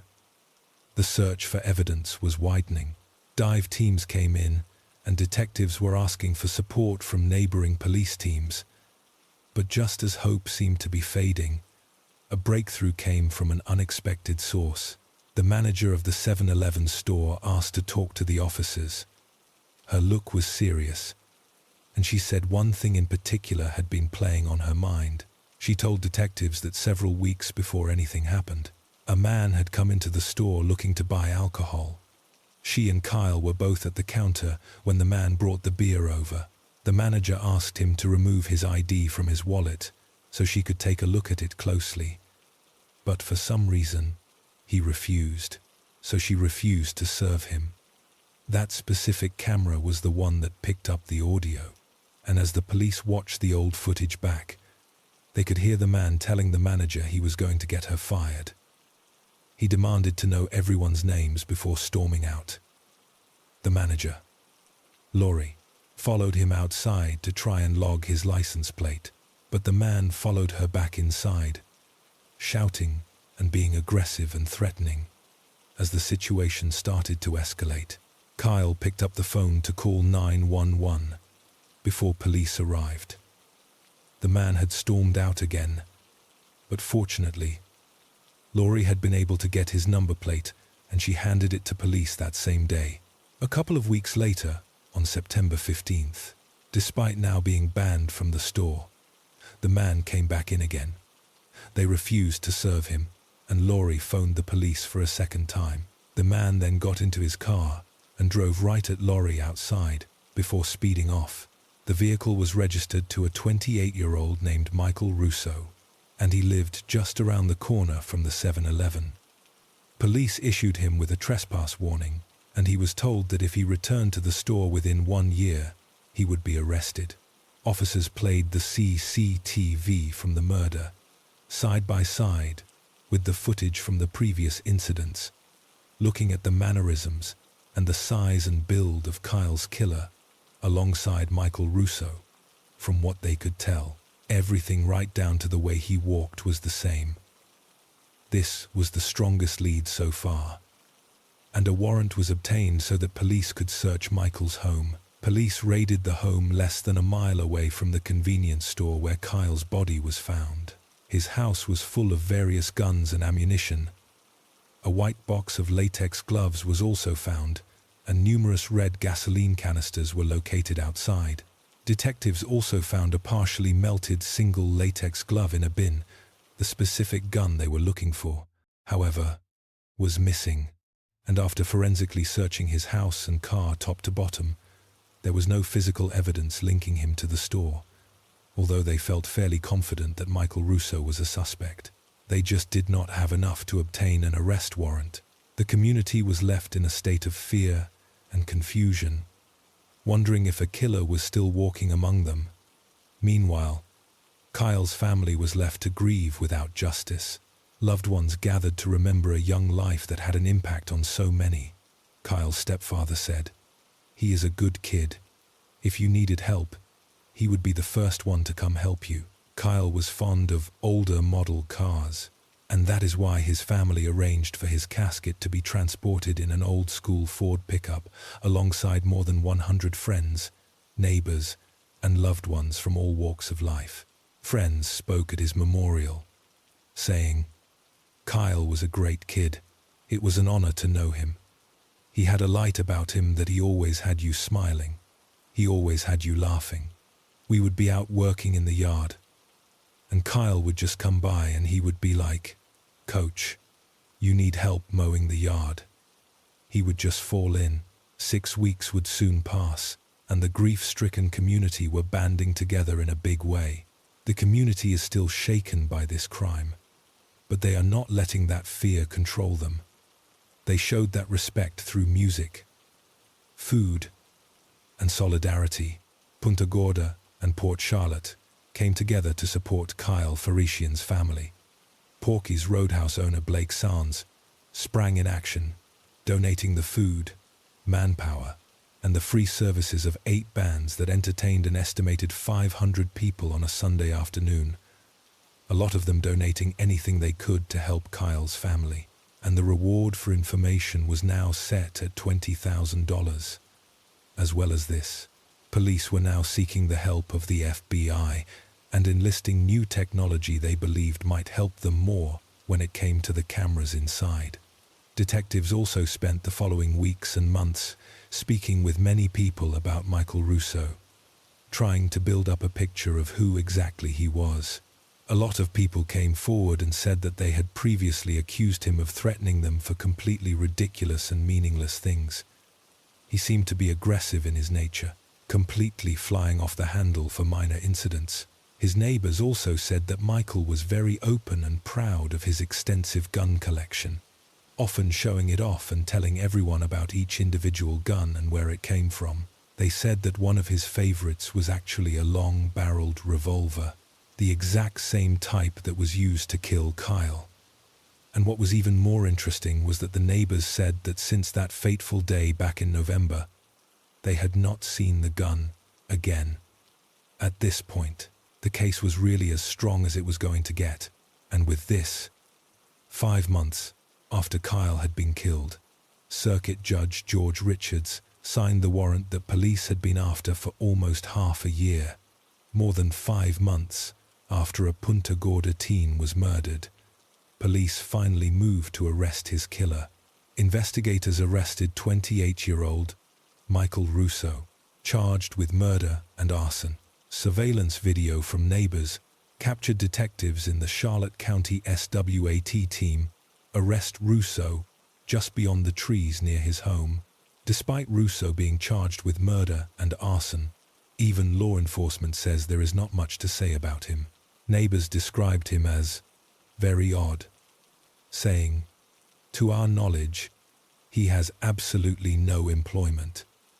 He stays inside for sometimes 3 and 4 days at a time, not coming out. You never saw him outside or socializing."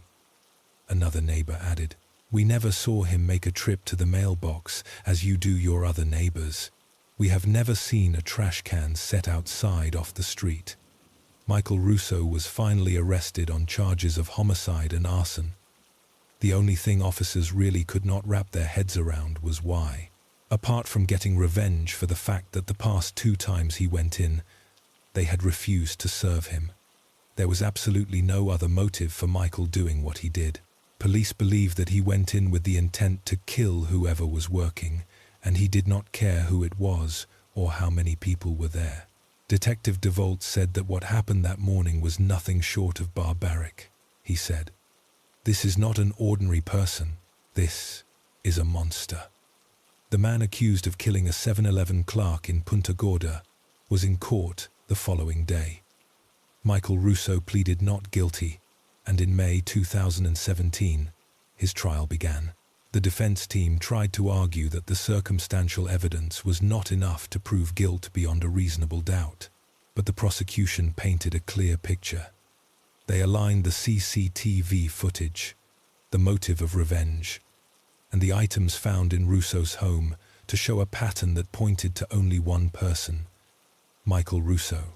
To everybody relief. Michael Russo was found guilty. He was sentenced to life in prison for second-degree murder with an additional 30 years for first-degree arson. His attorneys filed a motion for a new trial, but as of now, he remains behind bars. After the trial was over, it was announced that the now infamous 7-Eleven store would be closed down permanently, a somber reminder of the tragedy that took place within its walls. Kyle had a bright future ahead of him and was just enjoying the simple things in life that many 18-year-olds do, going to school and chasing his college dreams, working for the first time, and hanging out with his friends and family. His life was cut so tragically short in a brutal and terrifying way that no one could ever have imagined, and for reasons that are nothing short of totally senseless. His mother, Bobby Jo, said that she misses how much he comforted her whenever things were tough, and he always assured her that everything would be okay. She said that she still expects to hear from him every day, a phone call or a text, but it feels like a punch in the gut every time she realizes this will not happen. His stepfather, JJ, said, "Every morning, they wake up. They have to put a plan together for how they are going to approach the day and get through it.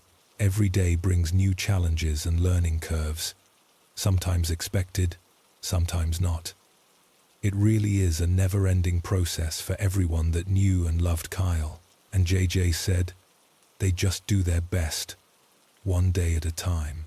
We leave the grieving community of Punta Gorda now and travel north along the east coast to the town of Mount Laurel in New Jersey. Our next story takes us into the heart of a winter mystery, where a devoted mother's sudden silence sparked a search that would uncover deep secrets hidden within a marriage. This is the story of Erica Crippen Crosby, a woman who loved her children more than anything in the world, and whose disappearance would reveal a darkness no one saw coming. On January 7th, 2015, police received a call requesting that a welfare check be carried out on a 26-year-old mother of 2, Erica Crippen Crosby. Her 7-year-old girl, Amamira, had not been met out of school, and Erica was always prompt in the playground to pick her up. Everybody was in agreement that her not showing up was alarming. Something was very wrong, and the search for Erica was now on.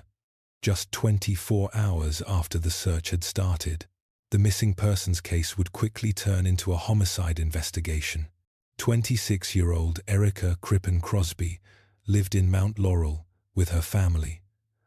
After losing her mother when she was 13, her 2 aunts had raised her, and the 3 of them were extremely close. Family was everything to Erica, and everybody said that being a mother was her favorite thing in the whole world. She had a daughter, Amamira, from a past relationship of almost a decade. and a 3-month-old baby girl, Kay, with her new husband, Kyle Crosby. Erica's family said that Kyle loved Amamira like she was his own, and the family dynamic seemed perfect. Erica's friends said that she was funny, animated, smart, and sassy, exaggerating everything she did and making jokes at her own expense just to make everyone laugh. She loved to entertain and be social, but she also enjoyed quiet nights in with her young daughters, as well as being a busy mother. She was working hard on achieving her dream of becoming a doctor, as well as working in a hospice, caring for people. She was always on the go, never slowing down, and always pushing and challenging herself. Erica and her husband of almost a year, Kyle, had actually known each other since school, but started speaking properly years later, in 2012. He reached out to her on Facebook, and the spark was instant. Erica said she loved his ambition. When they started dating, he was really driven and hard-working, and this matched her personality well. He was the founder of a fitness company, and the pair loved working out together. 2 years after meeting, they married and moved into a new apartment. Erica soon found out she was pregnant with twins, and the pair were over the moon. Erica's uncle said, the white picket fence and the puppy, that is all they were missing. Tragically, however, one of the twins did not survive, but little Kay did, and Erica called her miracle princess. Several months would pass, and the cracks were beginning to show in the couple's relationship. Erica and Kyle were definitely not without their issues. Kyle had started using a lot of drugs and would disappear frequently. Erica was forever trying to get him to stop and be present with his family, but the minute things seemed to get better. They would go back to how they were shortly after. The police had been called to the house several times for domestic disturbances, but it had never gone any further in the way of charges. Erica eventually put her savings towards paying for rehab for him, and everyone said that although she was trying her best to help and get their family back to how it was, she was mentally and physically exhausted. December 30th, 2014. Erica had a tradition that New Year's Eve was always spent with her girls. So, Kyle and Erica decided to go out and celebrate the night before, having a nice meal and some drinks. Erica documented everything about her life online, and at around 11 p.m., she uploaded a photo of the couple to Facebook and set it as her profile picture. They were smiling and happy, enjoying their evening together. The next day, on what was New Year's Eve, Erica's aunt Sonia answered the phone to Kyle. He told her that Erica was going out again, and he asked if she could help watch the children. She said this was strange, knowing it was Erica's tradition to spend the evening in with her family, and everyone she would normally have gone out with had not heard from her. Kyle phoned back later, saying that everything was fine and she did not need to come over anymore. Several hours passed, and Erica's uncle got another call from Kyle. Kyle said he was getting worried as he had phoned Erica several times, but was getting no answer. Her family started trying to call her too, but they were also met with silence. The hours ticked by into New Year's Day, and when her aunts got no text or call from Erica to wish them a happy new year, they knew something was wrong. January 2nd, 2015.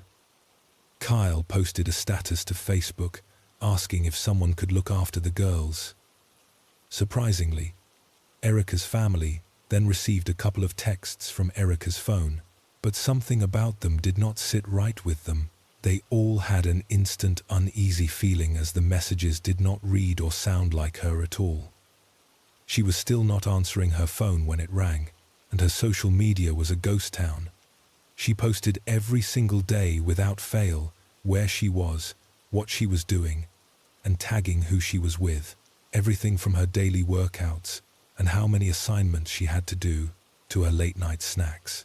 But since her post a day before New Year's Eve, there was no activity whatsoever.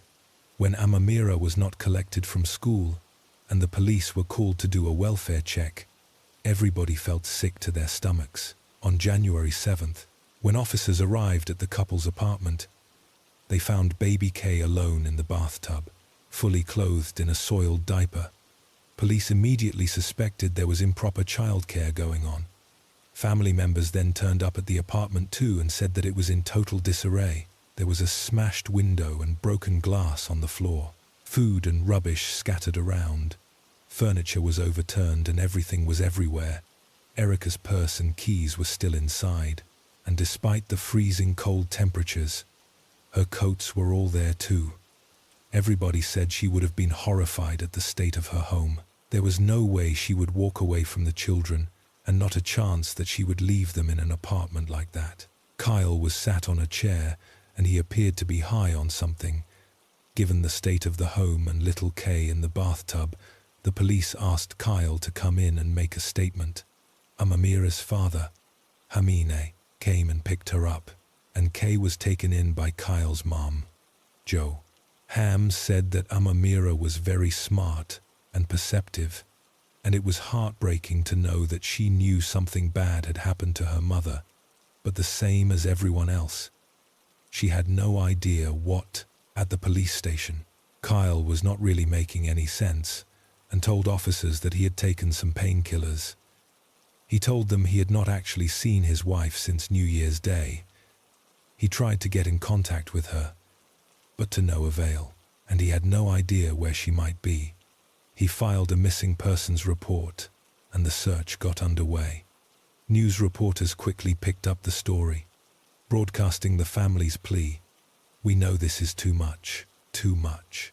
Erica was last seen with Kyle Crosby at this pub in Cherry Hill, the night of December 30th. She posted a profile update on her Facebook page later that night, and that is her last post. Previously, she posted just about every day, several times a day. That is when the family reported her missing. They say she would never leave her kids behind if she up and left. She would never do that to her own children. She would never. Loved ones gathered outside of Erica's apartment in Mount Laurel to pass out flyers and to pray for her safe return, chanting, "We need Erica to come home safe to us right now. Father God, it is not like Erica to just walk out the house and leave her kids, as well as the detectives." Erica's family and friends were conducting their own investigation in the harshest and coldest conditions, and through all hours of the day and night, they looked for her. Her best friend even quit her job so she could spend every day searching for her. Given everything that they knew about Erica, her constant communication, her presence as a loving mother, her social media updates, and her keys and purse being at home, authorities informed the family that things had escalated fast, and they were now treating her case as a homicide. A few days later, police returned to the couple's apartment and realized that Kyle was gone, and so was Erica's Ford Taurus.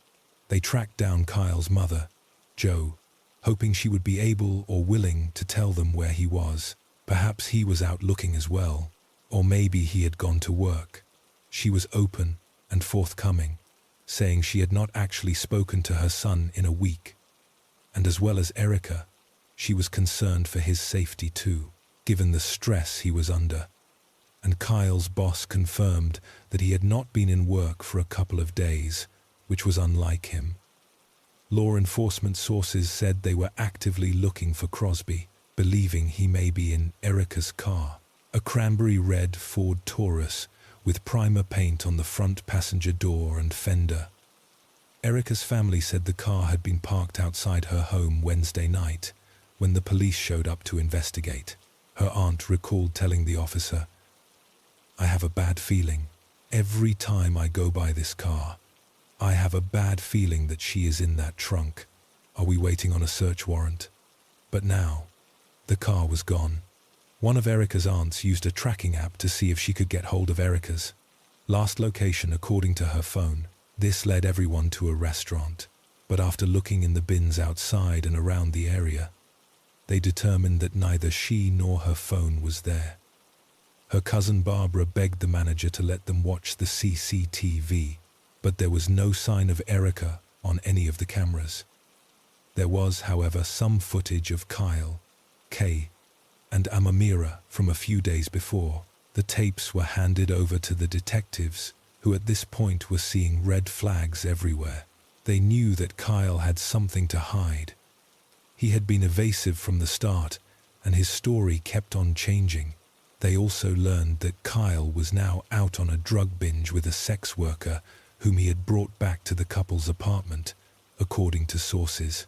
He even told her she could go through Erica's wardrobe and take whatever she wanted, showing a complete disregard for his missing wife. Police discovered that Kyle had a lengthy criminal history for drug offenses and aggravated assault. They did not have enough to arrest him on suspicion of murder yet, but they did have enough to file charges against him for child endangerment on January 10th, 2015. Given the state of the apartment and the way the girls had seemingly been left to fend for themselves for 8 days, a warrant was issued for his arrest. Fortunately for the team, Detective Rena, who was heading the investigation, received an unexpected call. It was Kyle's father, and he said that his son had called them off of a random number that morning. He handed the number over, and this pointed police to a convenience store in Maryland. Using this location, they managed to get a hit on Erica's car license plate. It had been seen driving down the Francis Scott Key Bridge. Finally, they were narrowing in on Kyle Crosby. A be on the lookout alert was put out for the car. An off-duty police officer, driving around Maryland, soon spotted the distinctive red Ford Taurus. With Kyle driving it, he attempted to pull him over, but before he could do anything, Kyle jumped out of the car and ran off. After a short foot chase, police caught up to him. He was officially charged with 2 counts of child endangerment and taken into custody back in New Jersey. News broke quickly. Reporters announced, the husband of a missing Burlington County woman is in police custody and being questioned this morning. Kyle Crosby was taken into custody in Brooklawn, Camden County. This happened last night after police spotted his wife's car. Investigators seized the Ford Taurus, and a forensic examination began on it immediately. Police uncovered several items from inside that they believed had significant evidentiary value. Items that painted a dark picture of premeditation and concealment. Inside the trunk, they found duct tape, a shovel, a bag of cement, and several used air freshener canisters. They now believed that they had enough circumstantial evidence to charge Kyle Crosby with the murder of his wife. He was held on a $1 million bond. Erica's family was relieved that Crosby had been taken into custody, but they were still looking for answers. Her aunt said, "I'm glad that they got him. I just want him to come forward. I want him to come forward and tell who she is." Neighbors said they sometimes heard the couple arguing, but Erica never shared the depth of her troubles with them. She always kept things positive. Kyle had been gone for 5 days, and police verified by various surveillance and other means that he was as far away as Baltimore, Maryland, and places in Delaware. Erica's family said they were willing to forgive Crosby if he would just let them know where the body was. But law enforcement sources said he was not cooperating, sitting in his cell in silence. But the detectives had an ace up their sleeve. Inside the glove box of the car, they found a portable GPS device, and the hope was, if this was plugged in, the data would be able to tell them where he went and when. The GPS device contained over 8,000 points of data, covering a few hundred miles. These points showed where the vehicle had been and where it had come to a stop. Detective Rena described it as essentially like digital breadcrumbs being dropped. They limited down the points to anywhere the vehicle had stopped for 10 minutes or longer, believing that if Kyle had moved and left Erica's body somewhere, it was likely it would have taken longer than a few minutes to complete the task.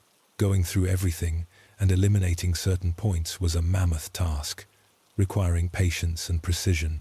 While the team worked on the GPS data, Kyle's phone was also looked at.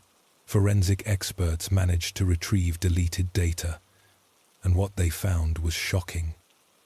They found 15 messages between him and his mother, Jo, that had been deleted. Detective Rena said the messages were disturbing to say the least. On December 31st, the day police believed that something had happened to Erica, Kyle was actually texting his mother in real time as a fight between the pair was going on. At 3:20 a.m., a message from his mother read, "Please do not touch her in any way or form." 13 minutes later, Kyle replied and said, "I am not that stupid." 4 hours later, at around 7 a.m., Jo's phone had pinged off of a tower near to the couple's apartment. Jo had not mentioned any of this to the police when they first spoke to her. She was asked to come to the station and explain herself. When confronted, she bluntly told them if they checked her phone, they would find many more deleted messages between her and her son. She said she assumed they would have already found them and did not feel the need to mention it. Police were convinced that she knew what had happened and was actively trying to help her son cover up a murder. The mother of a South Jersey murder suspect has been charged with helping her son conceal his wife's body. 67-year-old Jo Crosby was arrested at her Sickle home. She was charged with hindering apprehension and tampering with physical evidence. Prosecutors maintained Crosby helped her son hide his wife's remains. Police raided the parents' home where Kyle had been staying on and off. Police, along with the Burlington County Prosecutor Office and Child Services, removed the couple's 2-month-old baby from Kyle's parents' home late that night. They also removed bags of evidence, searching the house and a backyard shed thoroughly. Jo Crosby was held on a $12,500 bail, but posted 10% of it and was let out. The community was outraged. Erica's family was desperate. Her aunt pleaded on the news, "Well, it has been over a month now. We know she had a heart condition. So, we can only expect the worst as her family. So, what we want is her body. Just tell us where Erica is. We know that he has committed a crime. There is evidence. Enough evidence to state that he has done that. And I just want him to tell us where she is." The data on the GPS device was being looked at alongside Google Maps and Street View to see if any of the points looked like somewhere Kyle might have tried to hide.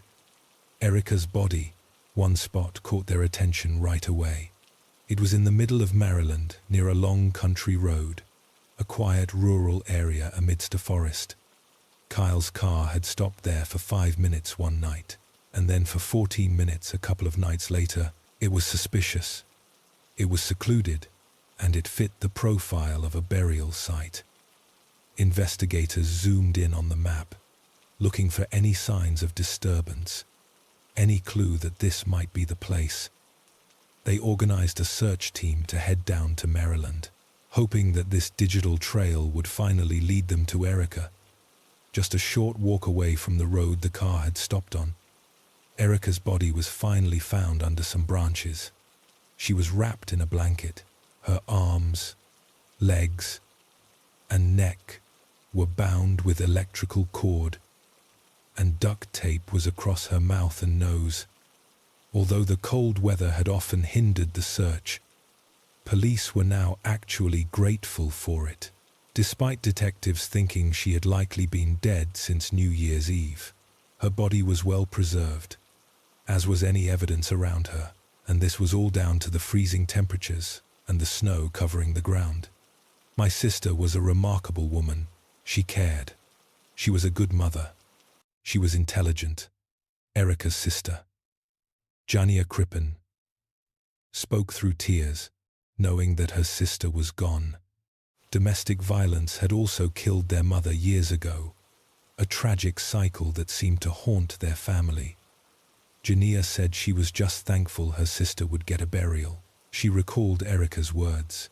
She always said that if God was ready to take me, he would take me. Unfortunately, it was like this. Well, her family can now get some type of closure as her body, which was found in Maryland, was transported up to New Jersey for a proper funeral after a lengthy time for the family.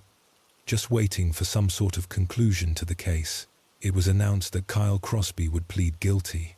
In December 2015, he pleaded guilty to aggravated manslaughter and hindering apprehension as part of his plea deal.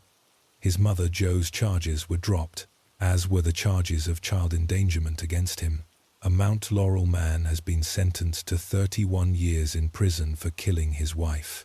29-year-old Kyle Crosby stood before the court and pleaded guilty to strangling Erica Crippen on New Year's Eve last year.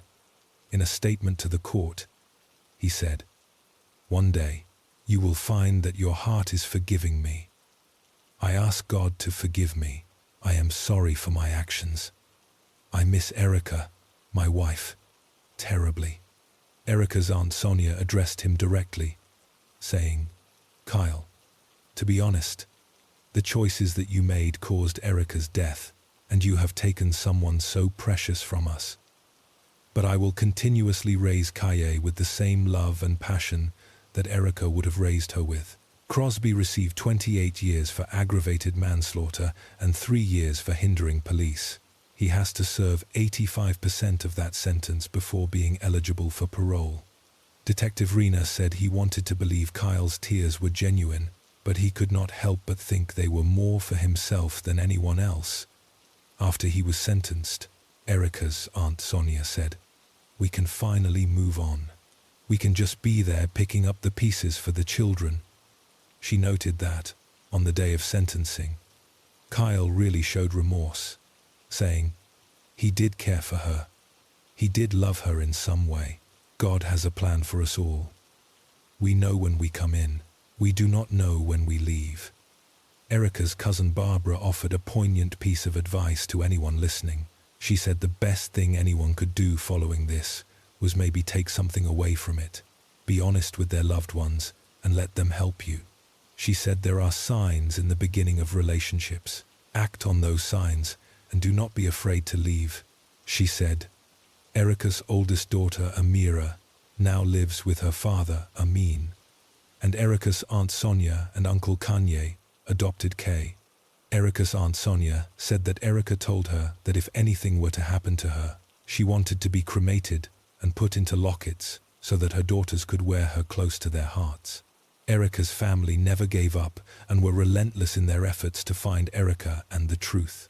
Detective Rena said, "I have been a homicide detective for almost 10 years, and it is rare that I have ever experienced a family as involved in looking for their missing loved one as Erica's family was. I have a lot of respect for them, and I will never forget that grit and that tenacity that they showed in trying to find Erica. Erica was a loving, hard-working mother, giving everything she could to her children, husband, and family, dedicating so much to her dreams of one day being a doctor. We leave New Jersey now, closing the book on Erica's tragic story, and we head north across the border into the sprawling plains of Alberta, Canada. Our next case takes us to the quiet city of Medicine Hat, a place known for its vast natural gas reserves and community spirit. But in April of 2006, this peaceful town became the setting for a crime so horrific and shocking that it would change the way the world looked at youth violence forever. This is the story of the Richardson family, a household that seemed to be filled with love and normalcy, until one dark night, when everything was destroyed from the inside out. Mark and Deborah Richardson were a devoted couple who were well respected in their community. 42-year-old Mark was a hard-working man known for his gentle nature, and 48-year-old Deborah was a loving mother who put her family above everything else. They had 2 children, a 12-year-old daughter named Jasmine and an 8-year-old son named Jacob. To the outside world, the Richardsons were the picture-perfect family. They lived in a nice 2-story home on a quiet street. Neighbors described them as friendly and quiet, the kind of people who waved when they saw you and took pride in their home. Jasmine was known as a cheerful and bright young girl. She had a wide circle of friends and was active in school.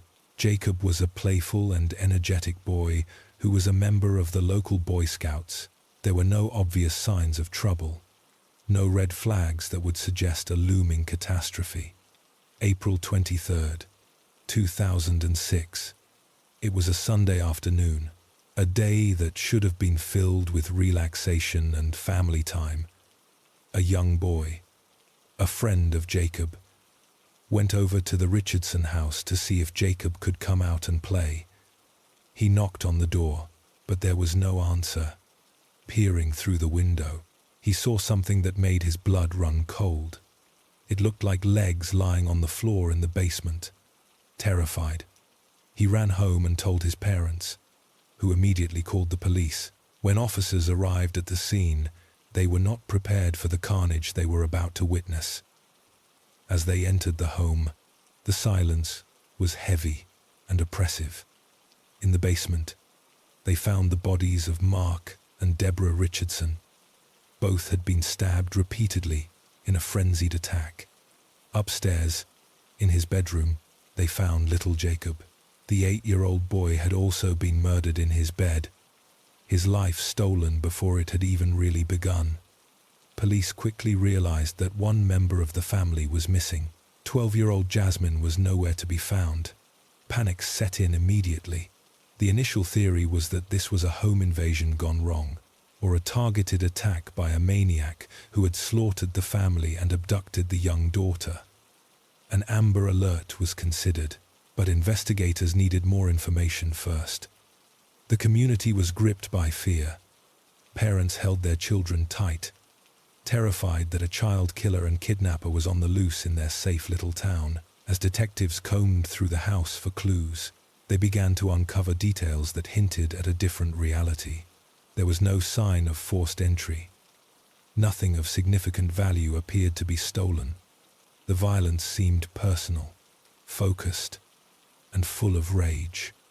They started looking into Jasmine's life, hoping to find clues about who might have taken her. Friends and classmates were interviewed, and a name began to surface repeatedly: Jeremy Steinke. Jeremy Steinke was a 23-year-old man who was known in the local goth community. He styled himself after vampires, wearing a vial of blood around his neck and claiming to be a 300-year-old werewolf. To most adults, he was an eccentric, perhaps troubled young man. But to 12-year-old Jasmine Richardson, he was a fascinating and rebellious figure. Investigators learned that despite the 11-year age gap, Jasmine and Jeremy had been in a relationship. When Mark and Deborah found out about the relationship, they were understandably horrified. Their 12-year-old daughter was seeing a 23-year-old man. They did what any protective parents would do. They forbade Jasmine from seeing Jeremy. They took away her phone and computer privileges and tried to keep her away from his influence. To Jasmine, this felt like the end of her world. She was infatuated with Jeremy, and the restrictions only fueled her teenage rebellion and resentment toward her parents. Back at the crime scene, forensic teams were piecing together the timeline. The murders had likely taken place the previous day. Police managed to track down digital footprints that Jasmine had left behind. Her online profiles on sites like vampirefreaks.com painted a picture of a girl who was drifting further and further away from the cheerful child her neighbors knew. She wrote about hating her parents, about feeling trapped, and about her dark love for Jeremy. The fear that Jasmine had been abducted began to shift into a sickening suspicion. Could the missing 12-year-old girl be involved in the slaughter of her own family? It seemed impossible. A thought too dark to entertain, but the evidence was starting to point in a disturbing direction. The search for Jasmine and Jeremy intensified. Police tracked them to a location in Leaders, Saskatchewan, about 130 kilometers away from Medicine Hat. On April 24th, the day after the bodies were discovered, police surrounded a pickup truck in Saskatchewan. Inside, they found 23-year-old Jeremy Steinke and 12-year-old Jasmine Richardson. They were alive, unharmed, and together, the relief of finding Jasmine alive was quickly replaced by shock as they were both taken into custody. not as victims, but as suspects in the triple homicide.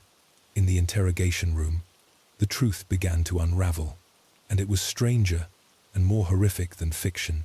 Jeremy Steinker, with his dyed hair and dark makeup, initially tried to play games with the detectives. He spoke in riddles and maintained his persona, but the reality of the situation was inescapable. Jasmine, looking small and young in the police interview chair, was a stark contrast to the brutality of the crime scene she had left behind. Investigators recovered a digital camera from the pair, and what they found on it would become key evidence in the case. Photos and videos taken before and after the murders, showing a chilling lack of remorse, but the most damning evidence would come from their own words, discussions they had had with friends, and the messages they had exchanged online. The plan to kill Jasmine's family was not a spur-of-the-moment act of passion. It was something they had discussed, something they had dubbed Operation Runaway. Jeremy had told friends that he was going to kill Jasmine's parents because they were standing in the way of their love. He likened their romance to the movie Natural Born Killers, imagining themselves as a twisted version of Romeo and Juliet against the world. But the question remained: how involved was 12-year-old Jasmine? Was she a victim of an older man's manipulation? Or was she a willing participant in the destruction of her family? As the details of the interrogation spilt out, the timeline of that Sunday night became clear, and it was more disturbing than anyone could have imagined. Jasmine had not been dragged away kicking and screaming. She had unlocked the door. Jeremy Steinke had arrived at the Richardson home late that night, dressed in black, armed with a knife. But he did not break in. He waited for a signal. Jasmine flickered the lights to let him know the coast was clear and that her parents were in bed. Jeremy entered the house and went downstairs to the basement where Mark and Deborah were sleeping. Mark Richardson, a strong and protective father, woke up to find a stranger standing over him. He fought back with everything he had, grabbing a screwdriver to defend his wife and himself. But he was no match for the armed and enraged younger man. Jeremy stabbed Mark repeatedly, ending his life in a violent struggle.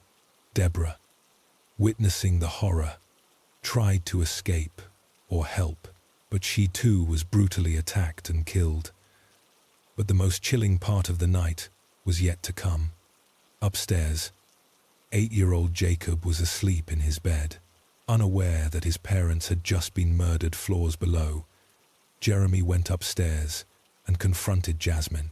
According to court testimonies, there was a discussion about what to do with Jacob. Jeremy asked Jasmine if she wanted to leave her little brother alive.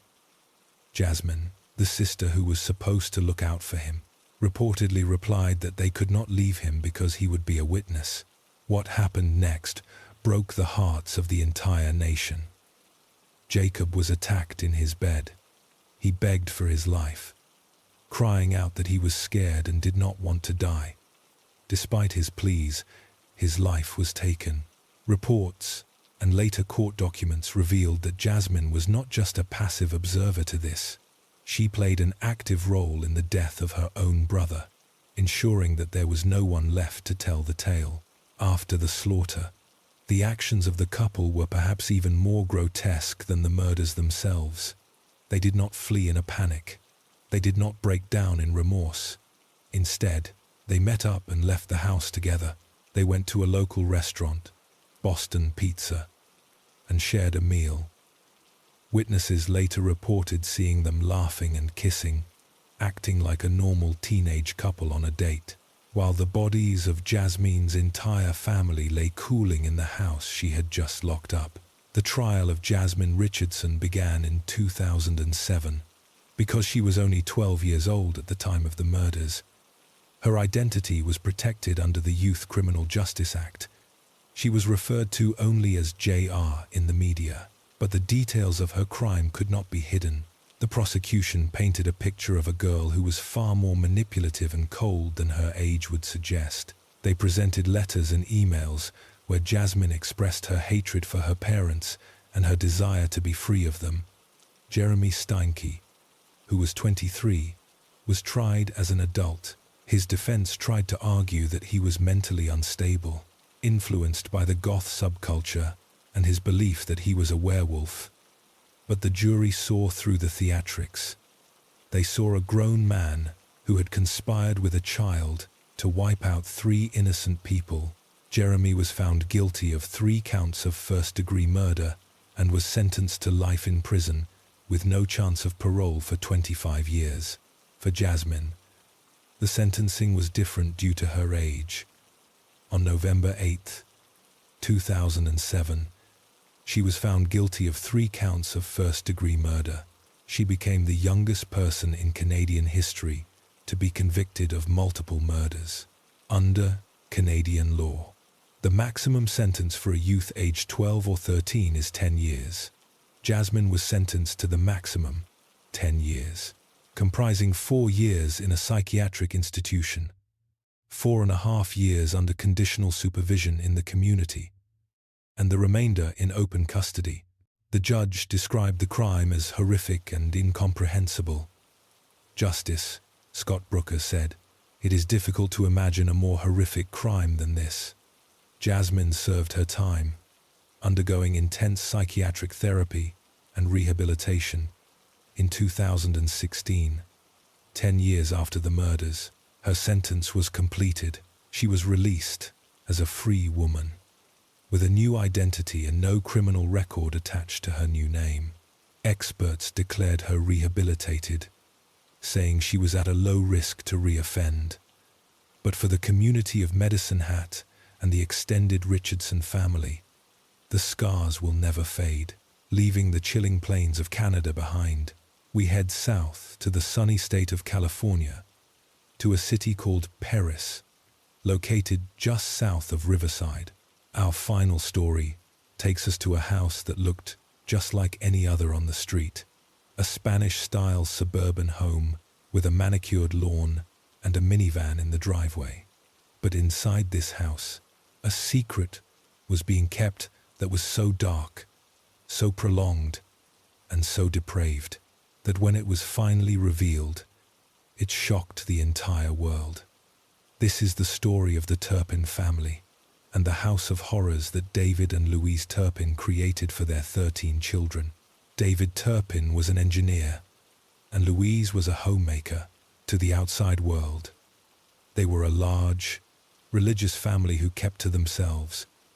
They would occasionally post photos on Facebook of the whole family dressed in matching outfits, visiting Disneyland or renewing their wedding vows in Las Vegas. Everyone was smiling. Everyone looked happy, but the smiles were forced, and the matching clothes were a costume designed to hide a nightmare inside the walls of the Turpin home. Time seemed to stand still. The 13 children, ranging in age from 2 to 29, were being held captive by their own parents. They were cut off from the outside world, denied education, denied food, and denied basic human dignity. The abuse had started years earlier, when the family lived in Texas, but it escalated when they moved to California.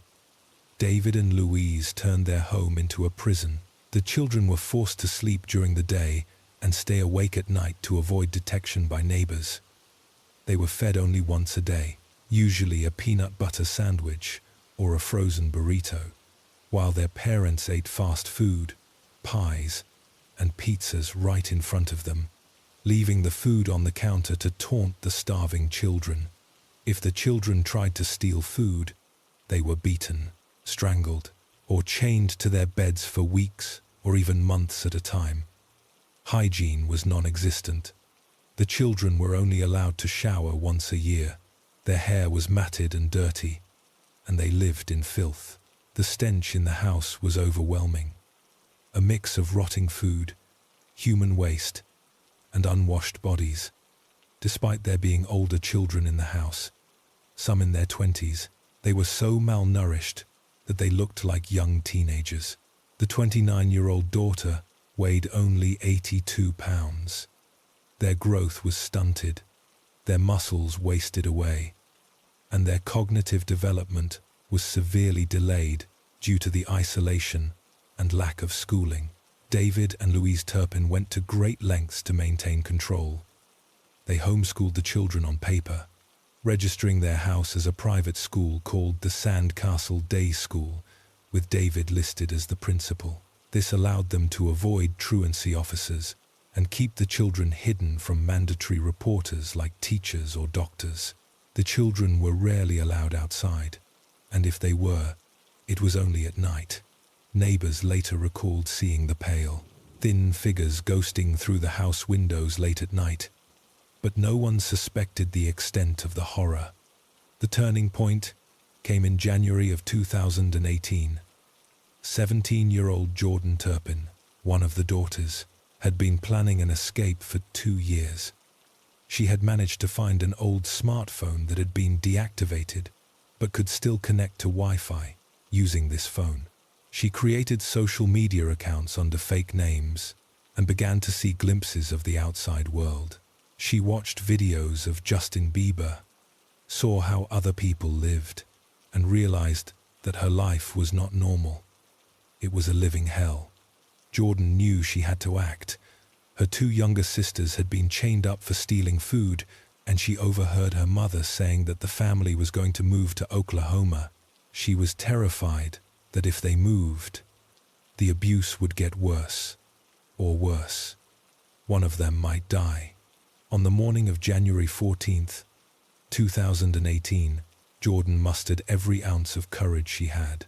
She grabbed the old cell phone, climbed out of a window, and ran, her heart pounding in her chest. She ran down the street, her thin legs carrying her as fast as they could. She had barely been outside alone in her entire life.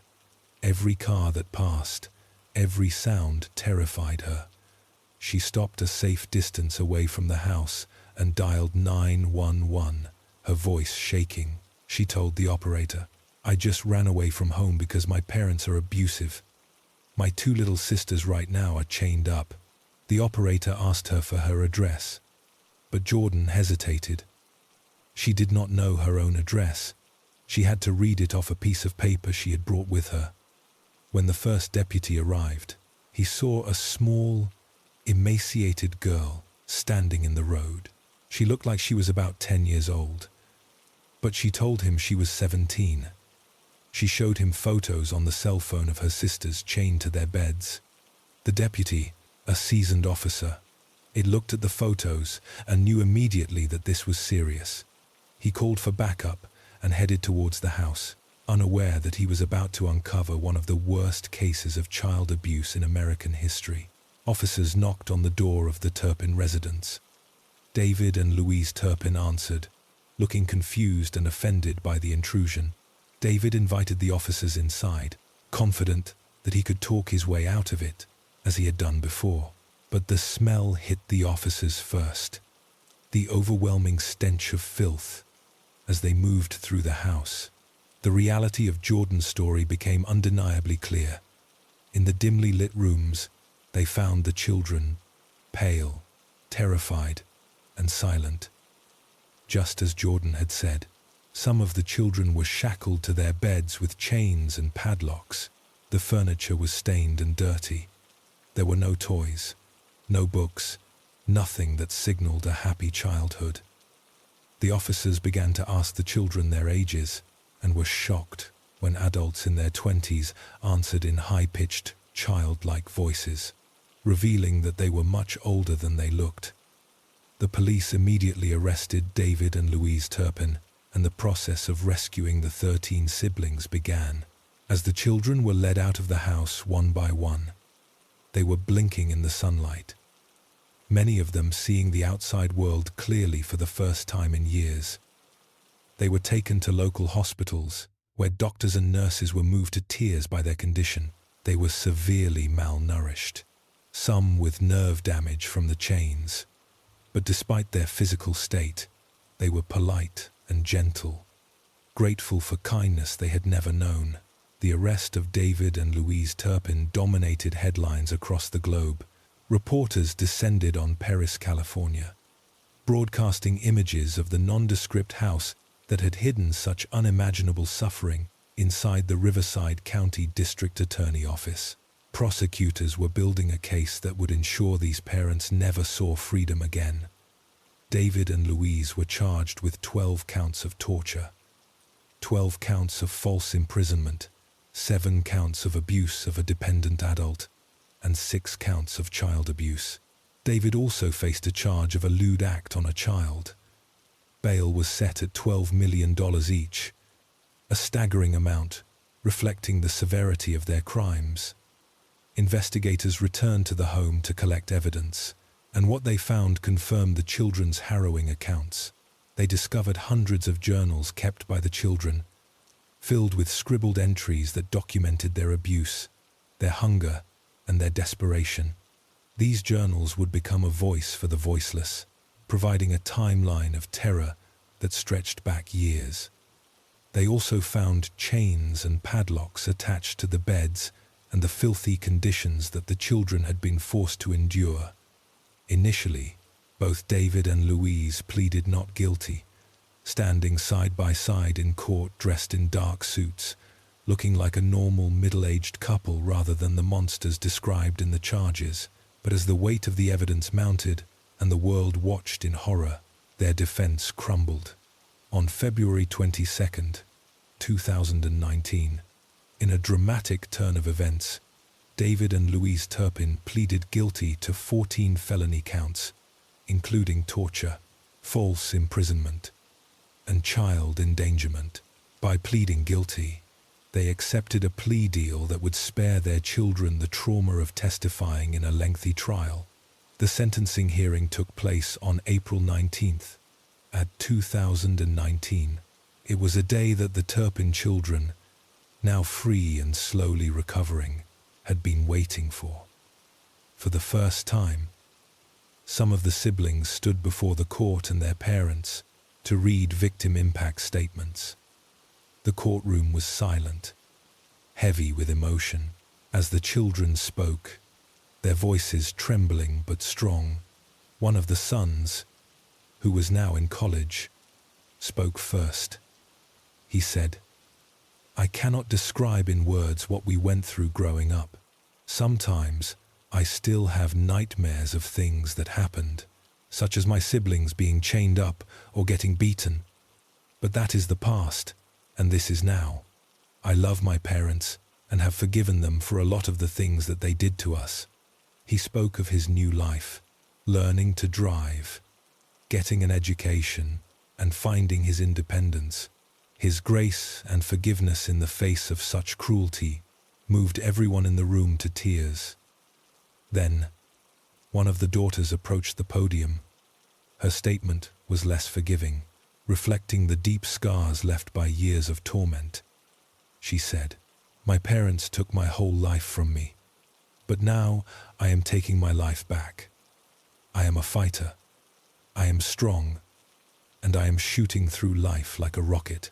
Another daughter spoke of the confusion and pain of growing up without love, saying, "I remember looking at other families and wondering why we were not like them, wondering if I was bad, if I deserved this." David and Louise Turpin were given a chance to speak. David's lawyer read a statement on his behalf, in which he claimed he never intended to harm his children and hoped they would do well in school. Louise spoke for herself, her voice cracking. She said, "I am sorry for everything I have done to hurt my children. I love my children so much. I look forward to the day I can see them, hug them, and tell them I love them."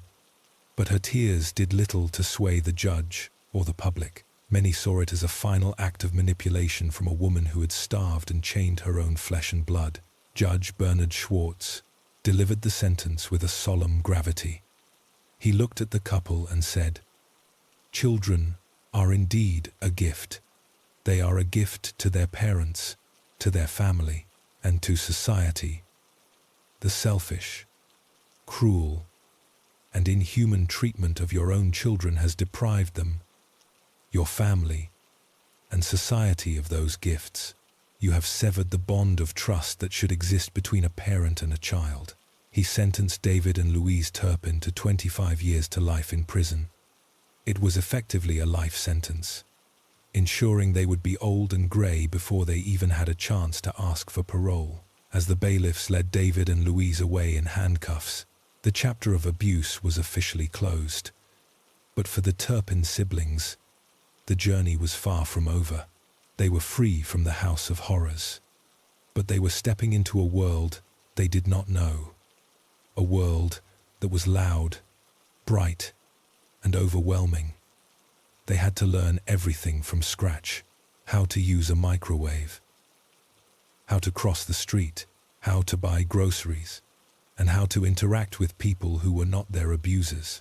The 7 adult children were placed in assisted living facilities to help them transition, while the 6 minor children were placed into the foster care system. The public poured out support, donating millions of dollars to a trust fund set up for the siblings. Offers of adoption and help came from all over the world. It seemed like a happy ending was on the horizon, a chance for these resilient souls to finally have the life they deserved. However, the system that was supposed to protect them failed them once again, in a tragic twist that no one saw coming. The nightmare for some of the younger Turpin children did not end with their parents' arrest. It simply changed shape. Placed into a foster home that appeared safe on the surface, they found themselves walking into another house of horrors. This time, the abusers were not their biological parents, but the very people paid by the state to care for them. Marcelino and Rosa Olguin were the foster parents entrusted with the care of several Turpin siblings to the social workers and the county. They presented themselves as a loving couple, willing to take in vulnerable children, but behind closed doors, a new cycle of abuse began. The children, who had just escaped starvation and chains, were now subjected to psychological torment and physical abuse in their new home. Reports later surfaced that the Olguins forced the children to recount their trauma, used excessive discipline, and created an environment of fear. It was a betrayal of the highest order. The county of Riverside, which had celebrated the rescue of the Turpin children, was now facing scrutiny for failing to vet and supervise the foster home properly. Investigations revealed that the children had tried to speak up, tried to tell caseworkers that something was wrong, but their concerns were often dismissed or overlooked. It was a heartbreaking reminder that the fight for justice does not end with a conviction. It requires constant vigilance. In 2021, Marcelino and Rosa Olguin and their adult daughter were arrested and charged with multiple counts of child abuse involving the Turpin children and other foster children in their care. They pleaded not guilty, and the legal battle began anew for the Turpin siblings involved. It was like reopening a wound that had barely started to heal. They had to relive the trauma of being powerless, of being trapped in a home where adults were the enemy. Despite these setbacks, the resilience of the Turpin siblings remains the true heart of this story. Jennifer, Jordan, and their brothers and sisters have continued to fight for their independence.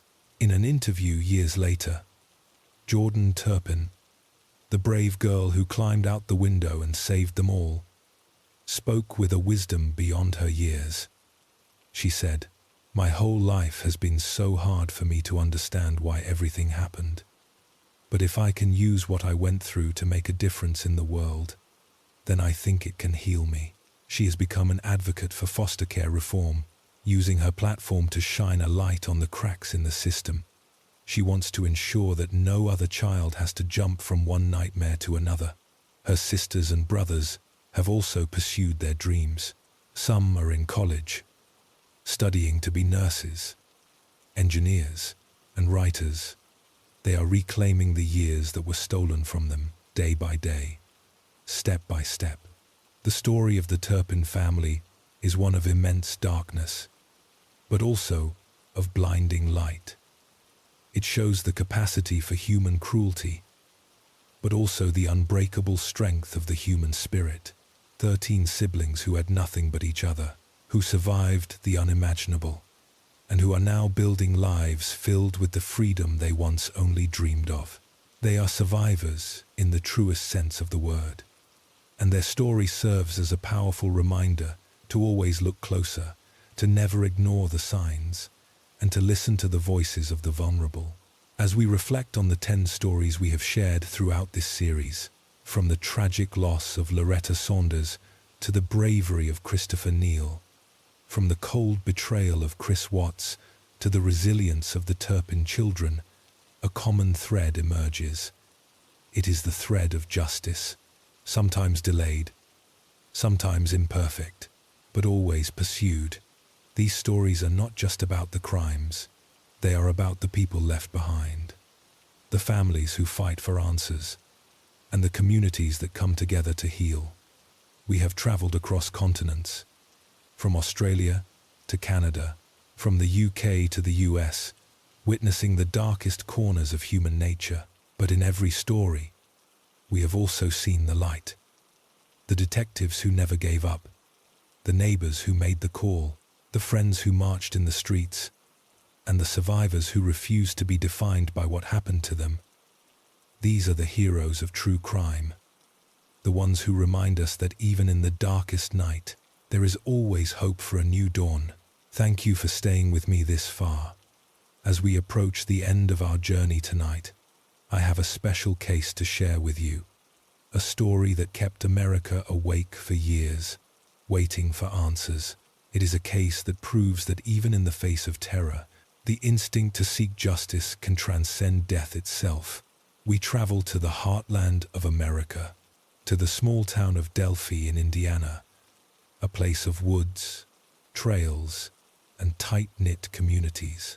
But on a winter day, in 2017, the woods of Delphi became the setting for a mystery that would haunt the world. February 13th, 2017. It was an unusually warm day for winter in Indiana. The sun was shining, offering a rare break from the cold. 14-year-old Liberty German, known as Libby, and her best friend, 13-year-old Abigail Williams, known as Abby, were excited to enjoy the day off from school. They asked a family member to drop them off at the Delphi historic trails so they could go hiking and take photos. It was a simple request, a normal teenage adventure in a place they had visited many times before. At around 1:35 p.m., Libby's sister dropped them off near the Monon High Bridge, an abandoned railroad bridge that towers over Deer Creek. The bridge is iconic in the area, old, rusty, and lacking guardrails, but it offers beautiful views of the forest below.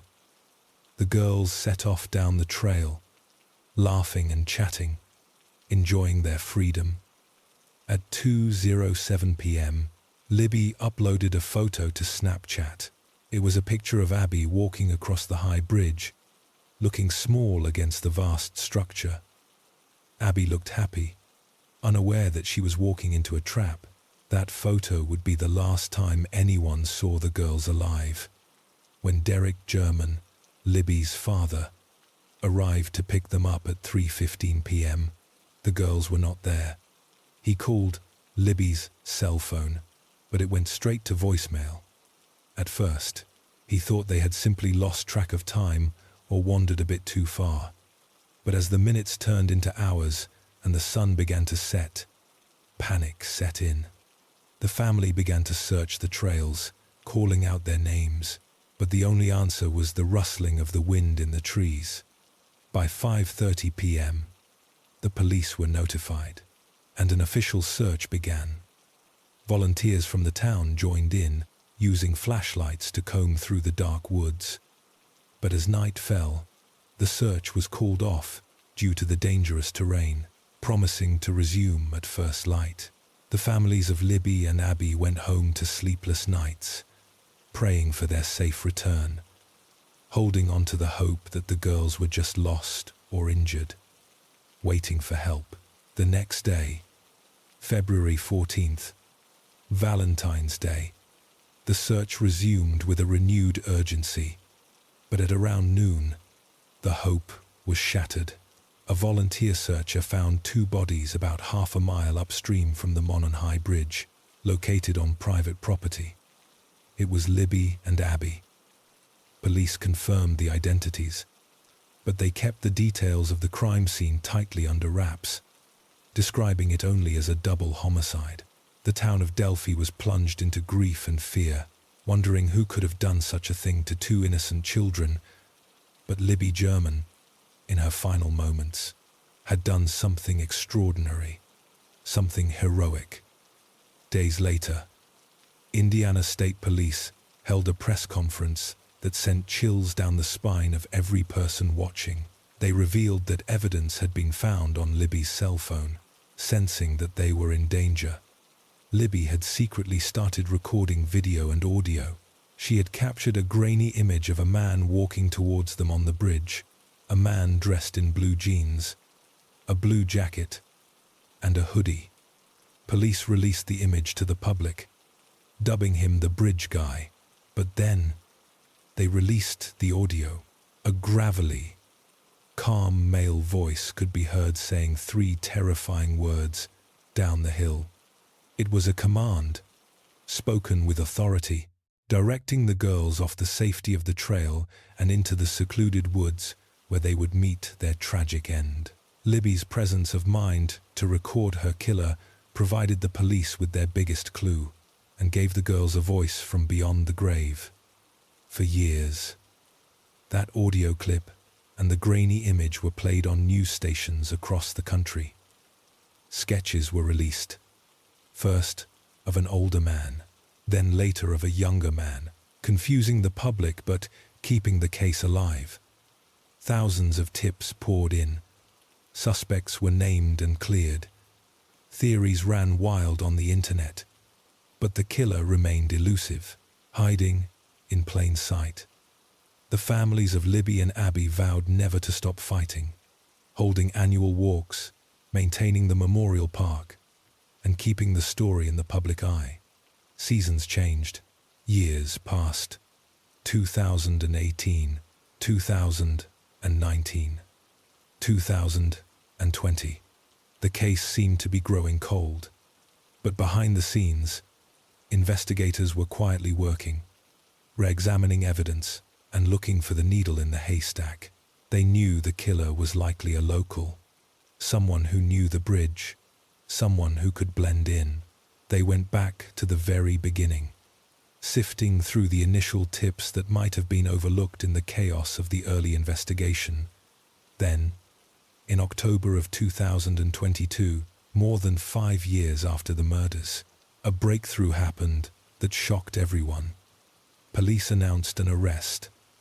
A 50-year-old local man named Richard Allen was taken into custody and charged with 2 counts of murder. Richard Allen was not a drifter or a stranger passing through. He was a man who lived in Delphi. He worked at the local pharmacy, the very place where the families printed photos of the girls for their funerals. He had served customers, chatted with neighbors, and lived his life as if he had no blood on his hands.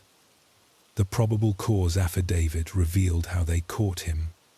In the early days of the investigation, Richard Allen had actually come forward to a conservation officer, admitting he was on the trails that day between 1:30 and 3:30 p.m.